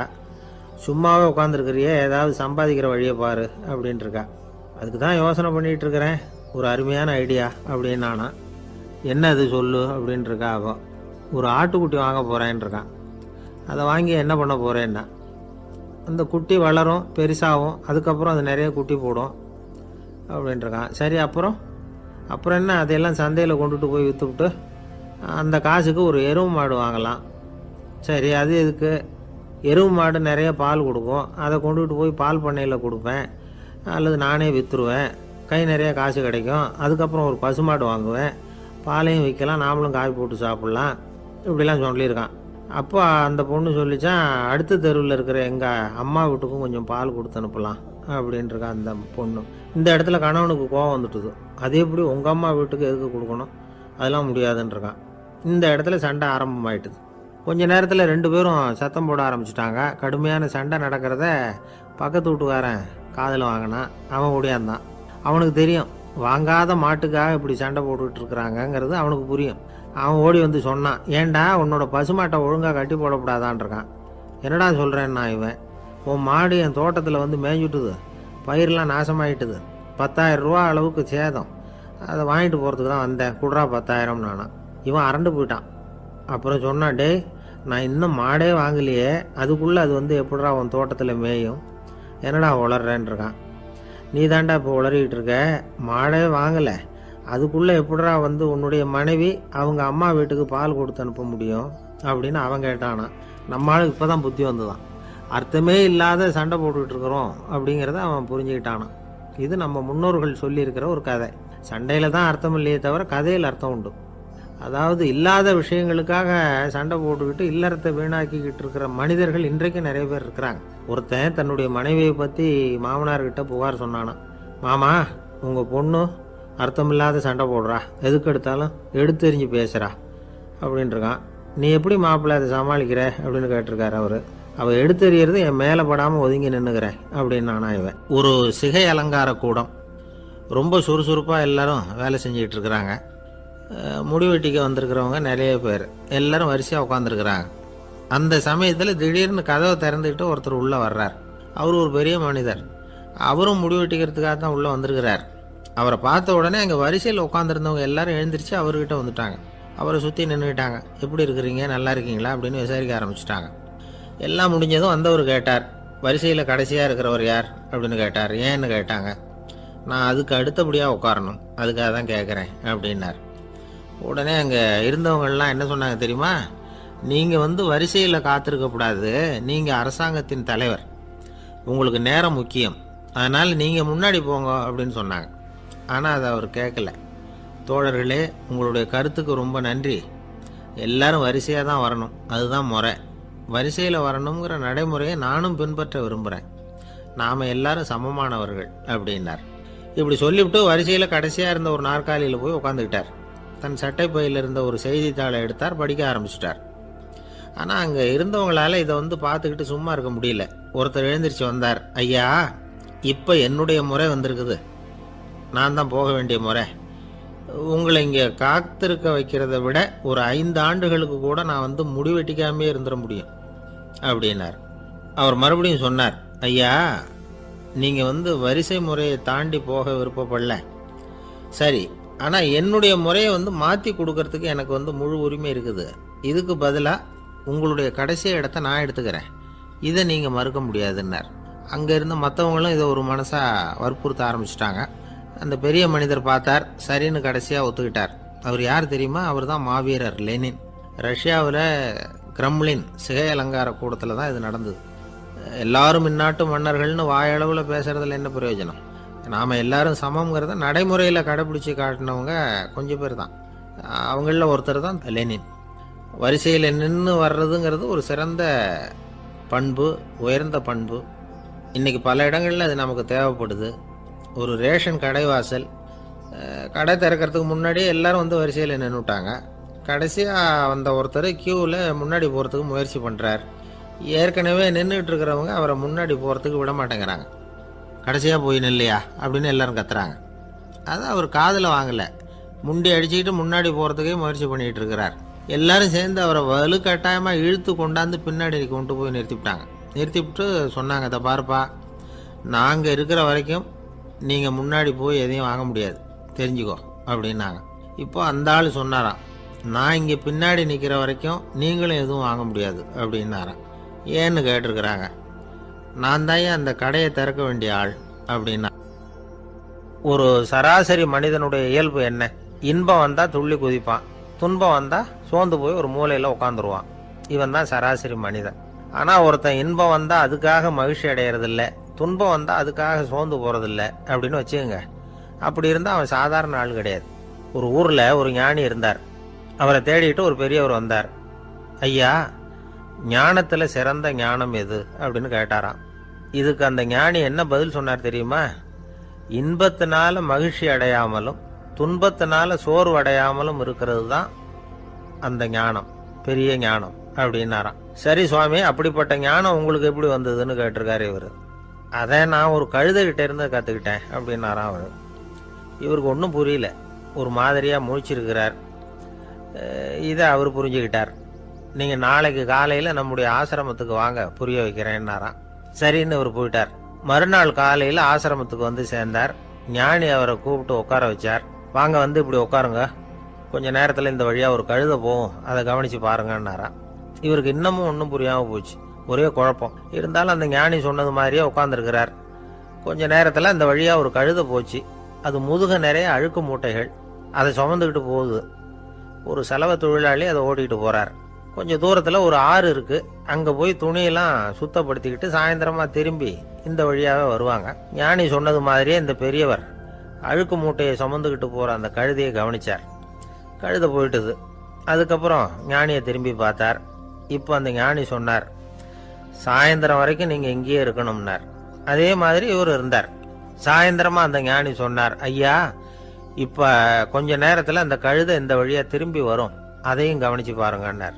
இவரும் கவனித்து பார்க்குறார். கழுதை வந்தது. அது முதுகில் சலவை செய்யப்பட்ட துணி மூட்டை, அது பாட்டுக்கு சுமந்துக்கிட்டு போய்கிட்டு இருக்குது. பெரியவருக்கு ஒன்றும் புரியல, பொறுமை இழந்துட்டார். சரி சுவாமி, இந்த கழுதைக்கும் உங்கள் ஞானத்துக்கும் என்ன சம்பந்தம் அப்படின்னார். இப்போ அந்த ஞானி விளக்கினார். ஐயா, இந்த கழுதை இதே மாதிரி தினமும் காலையில் அழுக்கு மூட்டைகளை சுமந்துக்கிட்டு ஆற்றுக்கு போகுது, மாலையில் வெண்மையான சுத்தமான துணிகளை சுமந்துக்கிட்டு திரும்பி ஊருக்கு போகுது. காலையில் இது போகும் பொழுது முதுகில் அழுக்கு மூட்டைகளை சுமந்துக்கிட்டு போகிறோமேங்கிற வருத்தமும் அதுக்கு கிடையாது. சாயந்தரம் திரும்பி வரும்பொழுது சுத்தமான துணிகளை சுமந்துக்கிட்டு வர்றோமேங்கிற மகிழ்ச்சியும் அதுக்கு இல்லை. இதை பார்த்து தான் நானும் அது மாதிரி ஞானத்தை கற்றுக்கிட்டேன் அப்படின்னாராம். அதனால் யார் கற்றுக் கொடுக்குறாங்க அப்படிங்கிறத விட எதை கற்றுக்கிறோம் அப்படிங்கிறது தான் முக்கியம். ஒரு சினிமா பார்க்குறோம், ஒரு அருவி கொட்டுறது மாதிரி காட்சி வருது, தண்ணீர் வழியுது. படம் முடிஞ்சதும் பார்த்தீங்கன்னா அந்த திரை என்ன நனைஞ்சு போயாருக்கும். ஒரு தீப்பிடிச்சு எரியிற காட்சியை சினிமாவில் பார்க்குறீங்க, காட்சி முடிஞ்சதும் அந்த வெண் திரையே கருகி போயாருக்கும். படத்தில் வர்ற தண்ணீரும் நெருப்பும் அந்த திரையை பாதிக்கிறது இல்லை. நாம் அந்த திரை மாதிரி இருக்கிறதுக்கு கற்றுக்கணுமா. அந்த பக்குவம் வந்துவிட்டதுன்னா இன்பமும் துன்பமும் நம்ம எதுவும் செய்யாது. ஒரு சினிமாவை பார்க்குற வரைக்கும் சிரிக்கலாம், அழலாம். பார்த்துட்டு வெளியில் வரும்பொழுது அழுதுகிட்டே வரக்கூடாது. ஒருத்தர் வந்தார், அப்படி படம் முடிஞ்சு வெளியில் வரும்பொழுது அருவி மாதிரி கண்ணீர் சிந்திக்கிட்டே வரார். ஏன் சார், படம் அவ்வளவு சோகமா அப்படின்னு கேட்டார். இன்னொருத்தர், இல்லை சார், கூட்டம் ரொம்ப குறைச்சல் சார், மொத்தம் படம் பார்க்க வந்தவங்களே 15 பேர் தான் சார் அப்படின்னார் கண்ணீரை தொடச்சிக்கிட்டே. அதுக்கு நீங்கள் ஏன் சார் அழறீங்கன்னு கேட்டார் அவர். இந்த படத்தோட தயாரிப்பாளரே நான் தான் சார் அப்படின்னாரா இவர். நமக்கு முன்னாடி நமக்கு வேண்டிய ஒருத்தர் ஒரு கிளாஸில் நமக்கு பழச்சாறு கொண்டாந்து வைக்கிறாருன்னு வச்சுக்கோங்க. உடனே நாம் என்ன பண்ணுவோம்? எடுத்து கிடுகிடுன்னு சாப்பிட்ருவோம், அடுத்தவங்க யாரும் வர்றதுக்குள்ள. அதை விட்டுட்டு அதை கொண்டாந்து வச்சவர்கிட்டயே அதோட விலை என்ன அப்படி இப்படின்னு நான் கேட்டுக்கிட்டு இருப்போம். நாம் கேட்க மாட்டோம். ஆனால் காந்திஜி அப்படி கேட்டாராம். எப்போ தெரியுமா? 1935. அந்த வருஷம் மே மாதத்தில் ஒரு நாள் காந்திஜி டெல்லியில் இருக்கிறார். அப்போ அவருக்கு 2 டம்ளர் மாம்பழச்சாறு கொண்டாந்து கொடுக்குறாங்க. அதை வாங்குறார். இதோட விலை என்ன அப்படின்னு கேட்டார் காந்திஜி. யாருக்கிட்ட கேட்டார்னா மனுபென் காந்திகிட்ட கேட்குறார். அவங்க தான் கொண்டாந்து கொடுக்குறாங்க. காந்திஜிக்கு உதவி செய்யறதுக்காக அவர் கூடவே இருந்தவங்க அவங்ககிட்ட தான் கேட்குறாரு. காந்திஜி சும்மா வேடிக்கைக்காக இப்படி கேட்குறாருன்னு நினச்சிட்டாங்க அந்த அம்மா. அதுவும் இல்லாமல் அதோட விலையை கேட்டால் காந்திஜி நிச்சயமாக அதை சாப்பிட மாட்டார் அப்படிங்கிற பயம் வேறு. அதனால் அந்த அம்மா பதில் எதுவும் சொல்லாமல் கம்முன்னு இருந்துட்டாங்க. கொஞ்ச நேரம் ஆச்சு. அந்த பழச்சாறு வச்ச இடத்துல அப்படியே இருக்குது, வச்ச இடத்துல வச்சபடியே இருக்குது. காந்திஜி அதை சாப்பிடவே இல்லை. மனுபென் காந்தி பார்த்தாங்க. மெதுவாக காந்திஜி கிட்ட போய் அதை சாப்பிடுங்களேன் அப்படின்னாங்க. பழச்சாறு விலை என்னன்னு கேட்டேன். அதுக்கு பதில் இல்லை. அது முதல் தப்பு. பதிலை எதிர்பார்த்திருந்தும் அதை பற்றி விசாரிக்கல, அது ரெண்டாவது தப்பு. இப்படி 2 தப்புகளை பண்ணிவிட்டு என்கிட்ட வந்து இதை சாப்பிடுங்கன்னு சொன்னால் அது எப்படி அப்படின்னு கேட்டாராம் காந்திஜி. மனுபென் காந்தி என்ன சொல்கிறதுன்னு தெரியாமல் திகைச்சு போய் நின்றுக்கிட்டு இருந்தாங்க. காந்திஜி தொடர்ந்து சொன்னாராம், இப்போ என் முன்னாடி வச்சிருக்கிற இந்த பழச்சாறு விலை சுமாராக ஒரு ₹1/2 இருக்கும். அது அந்த காலத்து மதிப்பு. இந்த பழச்சாறு இல்லாமல் கூட என்னால் இருக்க முடியும். ஆனால் அவசியமான பொருள்களை வாங்கிறதுக்கு கூட சக்தி இல்லாத மக்கள் இந்த நாட்டில் நிறைய பேர் இருக்கிறாங்க. அப்படி இருக்கிறப்போ எனக்கு என்னத்துக்கு இந்த விலை உயர்ந்த பானம்? இதை இப்போ நான் சாப்பிட்டா என் உடம்பு வேணும்னா ஆரோக்கியமாகலாம், ஆனால் என் மனசு அமைதி அடையாது. எனக்கு என்னுடைய உடல் ஆரோக்கியத்தை விட மன ஆரோக்கியம்தான் முக்கியம். அதனால் இதை நான் சாப்பிட மாட்டேன், எடுத்துகிட்டு போயிடு அப்படின்னாராம்.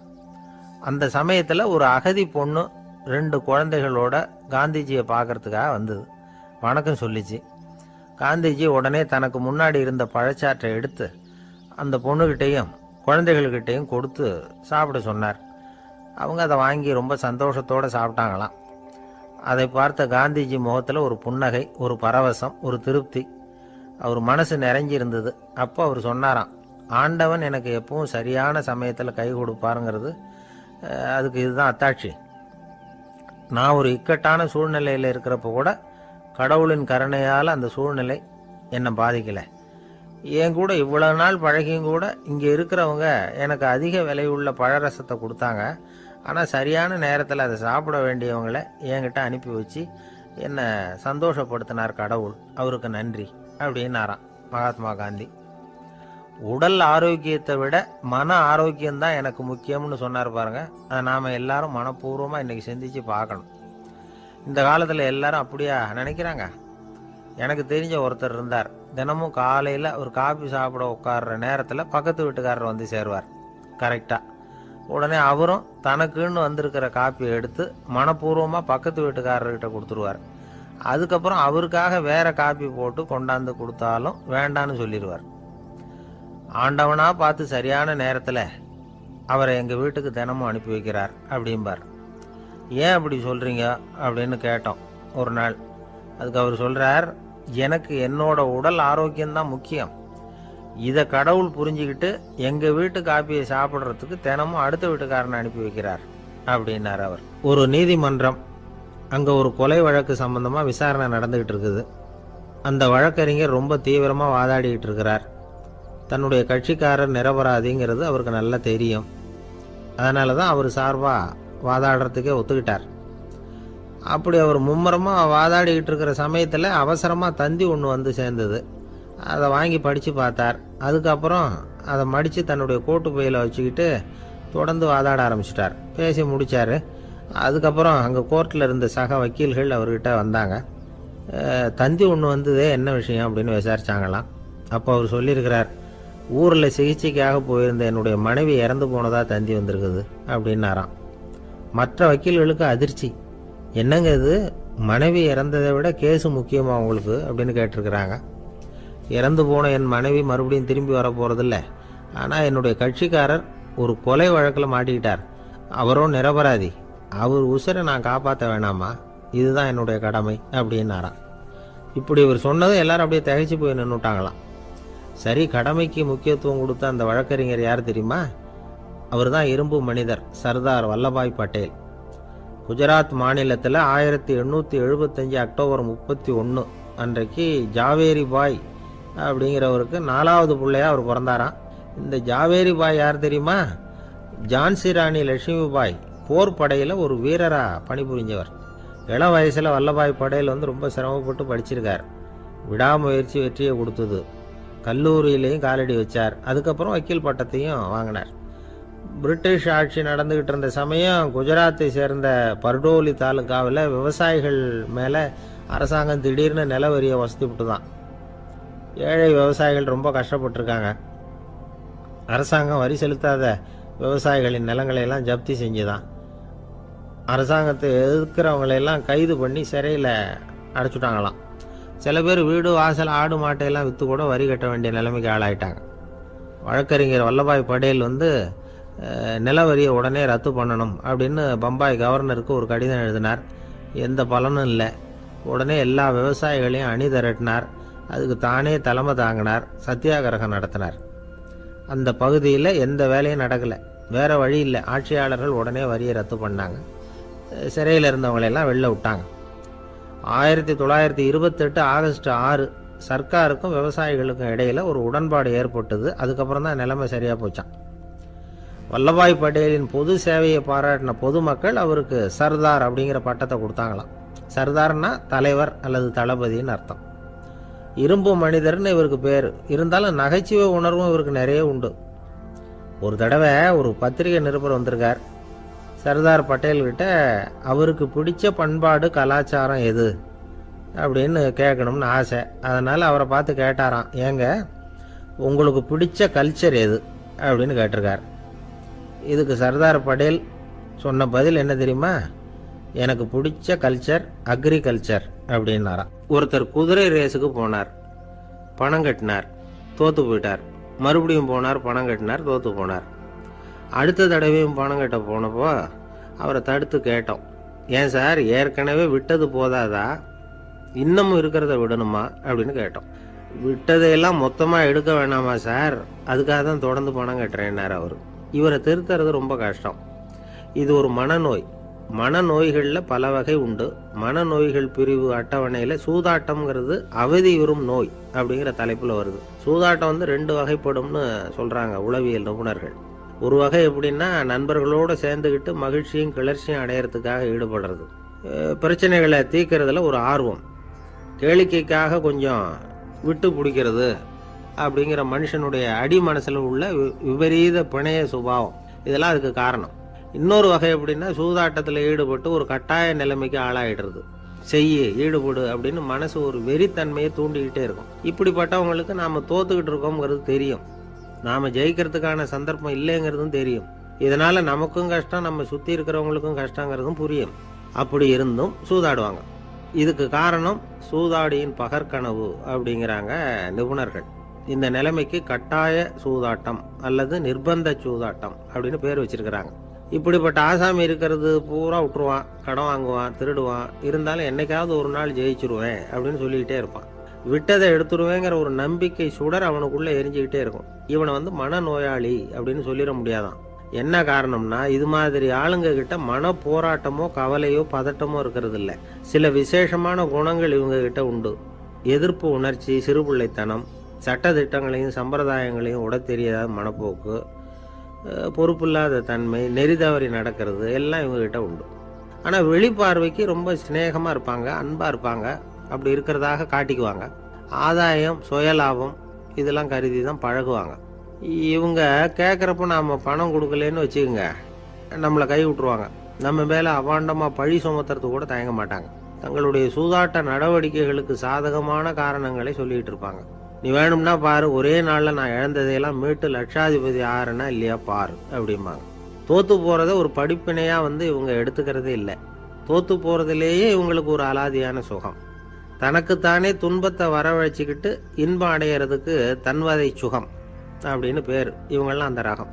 சில பேர் எப்படி தெரியுமா, மந்திர எண்ணங்களை வரவழைச்சிக்கிறது, சூதாடுறதுக்காக ஆஃபீஸில் கையாடல் பண்ணுறது, அடுத்தவங்க கிட்ட இருந்து திருடுறது. இந்த மந்திர எண்ணம் தீவிரமாச்சுன்னா ஒரு மாதிரியாக பேச ஆரம்பிச்சிருவாங்க. தோல்வி தான் சார் வெற்றிக்கு முதல் படியும்பாங்க. தன்னால் பகடக்காய்களையும் குதிரை ஓட்டிகளையும், அதாவது இந்த ஜாக்கிகள், அதெல்லாம் கட்டுப்படுத்த முடியுங்கிற பித்து நிலைக்கு இவங்கெல்லாம் தள்ளப்பட்டுருவாங்க. சில சூதாடிகள் ஆராய்ச்சி பார்த்ததில் என்ன தெரிய வந்தது தெரியுமா, அவங்கெல்லாம் குழந்தை பருவத்தில் அன்புக்காக ஏங்கினவங்களாம், புறக்கணிக்கப்பட்டவங்களாம், உதவிகளை பெற முடியாதவங்க, இப்படிலாம் இருந்திருக்கிறாங்க. இவங்க வளர வளர மற்றவங்க சௌகரியம் பற்றி அக்கறை இல்லாதவங்களா ஆயிடுறாங்க. அதிர்ஷ்ட தேவதை தன்னோட இருக்கிறாங்க அப்படிங்கிற அசையாத நம்பிக்கை இவங்களுக்கு. இவங்களை திருத்துறது ரொம்ப கஷ்டம். அதனால் பந்தயம், சூதாட்டம் இது மாதிரியான விஷயங்களை விட்டு விலகியே இருக்கிறது தான் நமக்கு நல்லது. ஒரு ஆள் சொன்னான், என்னுடைய குதிரை வேகமாக ஓடுறதுக்கு என்ன வழி அப்படின்னு கால்நடை மருத்துவர்கிட்ட யோசனை கேட்டேன். அவர் ஒரு பாட்டில் நிறைய மாத்திரைகளை கொடுத்து தினம் 2 மாத்திரை வீதமாக கொடுக்க சொன்னார். நாள் 2 மாத்திரையை கொடுத்துட்டு அது மேலே ஏறி உட்கார்றதுக்கு போனேன். அவ்வளவுதான். அதுக்குள்ளே அது அம்பு மாதிரி பாஞ்சு ஓடி போச்சு. நான் இன்னும் உட்காரவே இல்லை, அதுக்குள்ளே பாஞ்சு ஓடி போச்சு அப்படின்னா. அடடா, அப்புறம் நீங்கள் என்ன பண்ணீங்க அப்படின்னு கேட்டாங்க. என்ன பண்ணுறது, மீதி மாத்திரை பூராவே நான் முழுங்கி விட்டு அதுக்கப்புறம் துரத்தி பிடிச்சி அது மேலே ஏறி உட்காந்தேன் அப்படின்னா அவன். துஷ்டரை கண்டால் தூர விலகு, இப்படி ஒரு பழமொழி உண்டு. எதுக்காக இப்படி சொல்லி வச்சாங்க? துஷ்டன் ஏதாவது தொந்தரவு கொடுப்பான், அதனால அவனை கண்டா பயந்துக்கிட்டு ஓடி ஒளிஞ்சிக்கோ அப்படின்னா இதுக்கு அர்த்தம் அப்படி இல்லை. ஒரு துஷ்டன் கிட்ட நெருங்கி போறோம்னு வச்சுக்கோங்க, அவன் நமக்கு கெடுதலான ஆலோசனைகள் எதையும் சொல்லலாம், அல்லது அவன் தீய உணர்வுகள் உள்ளவனா இருக்கலாம், அல்லது தீய செயல்கள் செய்யக்கூடியவனா இருக்கலாம், அல்லது தீய நட்புனால அவன் ஏற்கனவே கெட்டு போனவனா கூட இருக்கலாம். இப்படிப்பட்டவனை நெருங்கி போனா அவனோட பாதிப்பு நமக்கும் வந்துடும். அதனால விலகி போ அப்படின்னு சொல்றாங்க. இதையே கொஞ்சம் விவரமா இப்ப பார்ப்போமே. இப்ப இந்த துஷ்டர்களை 4 வகையா பிரிக்கிறாங்க. இந்த 4 வகைக்கும் உதாரணம் வேணும்னா வேற எங்கேயும் போக வேண்டியதில்லை, மகாபாரதத்தை பார்த்தாவே போதும். அதுல இந்த 4 வகையான தீயோரும் வர்றாங்க. முதல் வகைக்கு உதாரணம் சகுனி. இவன் மனசுல எப்பவும் தீய எண்ணங்கள் தான் நிறைஞ்சிருக்கும். கனவுல கூட தீய ஆலோசனைகள். யாராவது ஒருத்தர் நல்லபடியா வாழ்ந்தா அதை இவனால சகிச்சிக்க முடியாது. இப்படிப்பட்டவனோட நெருங்கிய தொடர்பு துரியோதனனுக்கு கிடைச்சது. துரியோதனன் எப்படின்னா, அவன் ஏற்கனவே தீய காரியங்கள் செய்யறதுக்கு தயங்காதவன். அப்படிப்பட்டவனுக்கு தீய போதனைகள் செய்யறதுக்கு சகுனி உதவுனான். இந்த 2 பேரோட சகவாசம் இன்னொருத்தனுக்கு கிடைச்சது. அவன் யாருன்னா துச்சாதனன். அவன் தீய நடத்தை உள்ளவன். இந்த 3 பேரும் ஒன்று சேர்ந்தா என்னத்துக்கு ஆகும்? உலகமே கெட்டு போடும்ல. இந்த 3 துஷ்டர்களோட நல்லவன் ஒருத்தன் சேர்ந்தான். அவன் தான் கர்ணன். கர்ணன் இயல்பாவே உத்தம குணம் உள்ளவன். அவன் நல்லவங்களோட சேராம இப்படிப்பட்ட கெட்டவங்க கிட்ட நட்பு வச்சுக்கிட்டான். அதனால அவனும் தீய செயல்களில் ஈடுபடுறது மாதிரி ஆயிடுது. துரியோதனனுடைய நண்பனா அவனுடைய ஆதரவுல வளர்ந்ததுனால அவனுக்கு துணையா இருக்க வேண்டி இருக்குது அப்படின்னா. நட்பு உரிமையினால உதவி புரிய வேண்டியது சரிதான், அது தப்புன்னு சொல்ல முடியாது. இருந்தாலும் தீய செயல்களுக்கு உதவி செய்யறது சரியில்லை. புத்தி பலம் புஜ பலம் எல்லாம் இருந்தா கூட தெய்வ பலம் இல்லைன்னா ஜெயிக்க முடியாது. கர்ணன் மகா வீரன். இருந்தாலும் கடைசியில் அவன் கதி என்னாச்சு? அவங்ககிட்ட எல்லா நல்ல குணங்களும் இருந்தது. இருந்தாலும் ஏன் இப்படி ஆச்சு? தீயவர்களுடைய சேர்க்கை தான் காரணம். அவங்களோட சேர்ந்ததுனால இவனையும் அப்படியே நினைக்க ஆரம்பிச்சுட்டாங்கல்ல. 4 வகை துஷ்டர்கள்ல இவனும் ஒரு வகை அப்படின்னு சொல்ல ஆரம்பிச்சிட்டாங்க. அதாவது தீய ஆலோசனைக்கு சகுனி, தீய உணர்வுகளுக்கு துரியோதனன், தீய செய்கைக்கு துச்சாதனன், தீய நட்புக்கு கர்ணன். இப்படி உதாரணமாயிட்டான். அதனாலதான் துஷ்டரை கண்டால் தூர விலகு அப்படின்னு சொன்னாங்க. அது புராண காலம். இப்பெல்லாம் நிலைமை கொஞ்சம் வேற விதமா இருக்குது. அன்னைக்கு ஒரு நாள் அப்படிதான் ஒரு காட்டு பாதையில யாரோ ஒருத்தர் அடிபட்டு கிடந்தார். யாரோ ஒரு துஷ்டன் அவனை அடிச்சு போட்டுட்டு போயிட்டான் போல இருக்கு. அந்த வழியா போன ஒருத்தர் பரிதாபப்பட்டு அவனை போய் தூக்குனார். ஆறுதல் சொன்னார். இதை பாருங்க, இந்த வழியா எப்பவும் தனியா வரக்கூடாது. ஏன்னா இங்க ஒரு ரவுடி இருந்துகிட்டு வர்றவங்க போறவங்களெல்லாம் வழிப்பறி பண்ணிட்டு இருக்கிறதா கேள்விப்பட்டிருக்கிறேன் அப்படின்னாராம். இனிமே அப்படி கேள்விப்பட மாட்டீங்க அப்படின்னு அந்த ஆளு. ஏன்னு கேட்டிருக்காரு இவர். அவன் சொல்லியிருக்கான், நான் தான் சார் அந்த ரவுடி. இந்த வழியா போனவங்க கிட்ட தகராறு பண்ணேன். அவங்க தான் என்ன இப்படி அடிச்சு போட்டு என்கிட்ட இருந்த பணத்தையெல்லாம் பிடிங்கிட்டு போட்டாங்க சார்.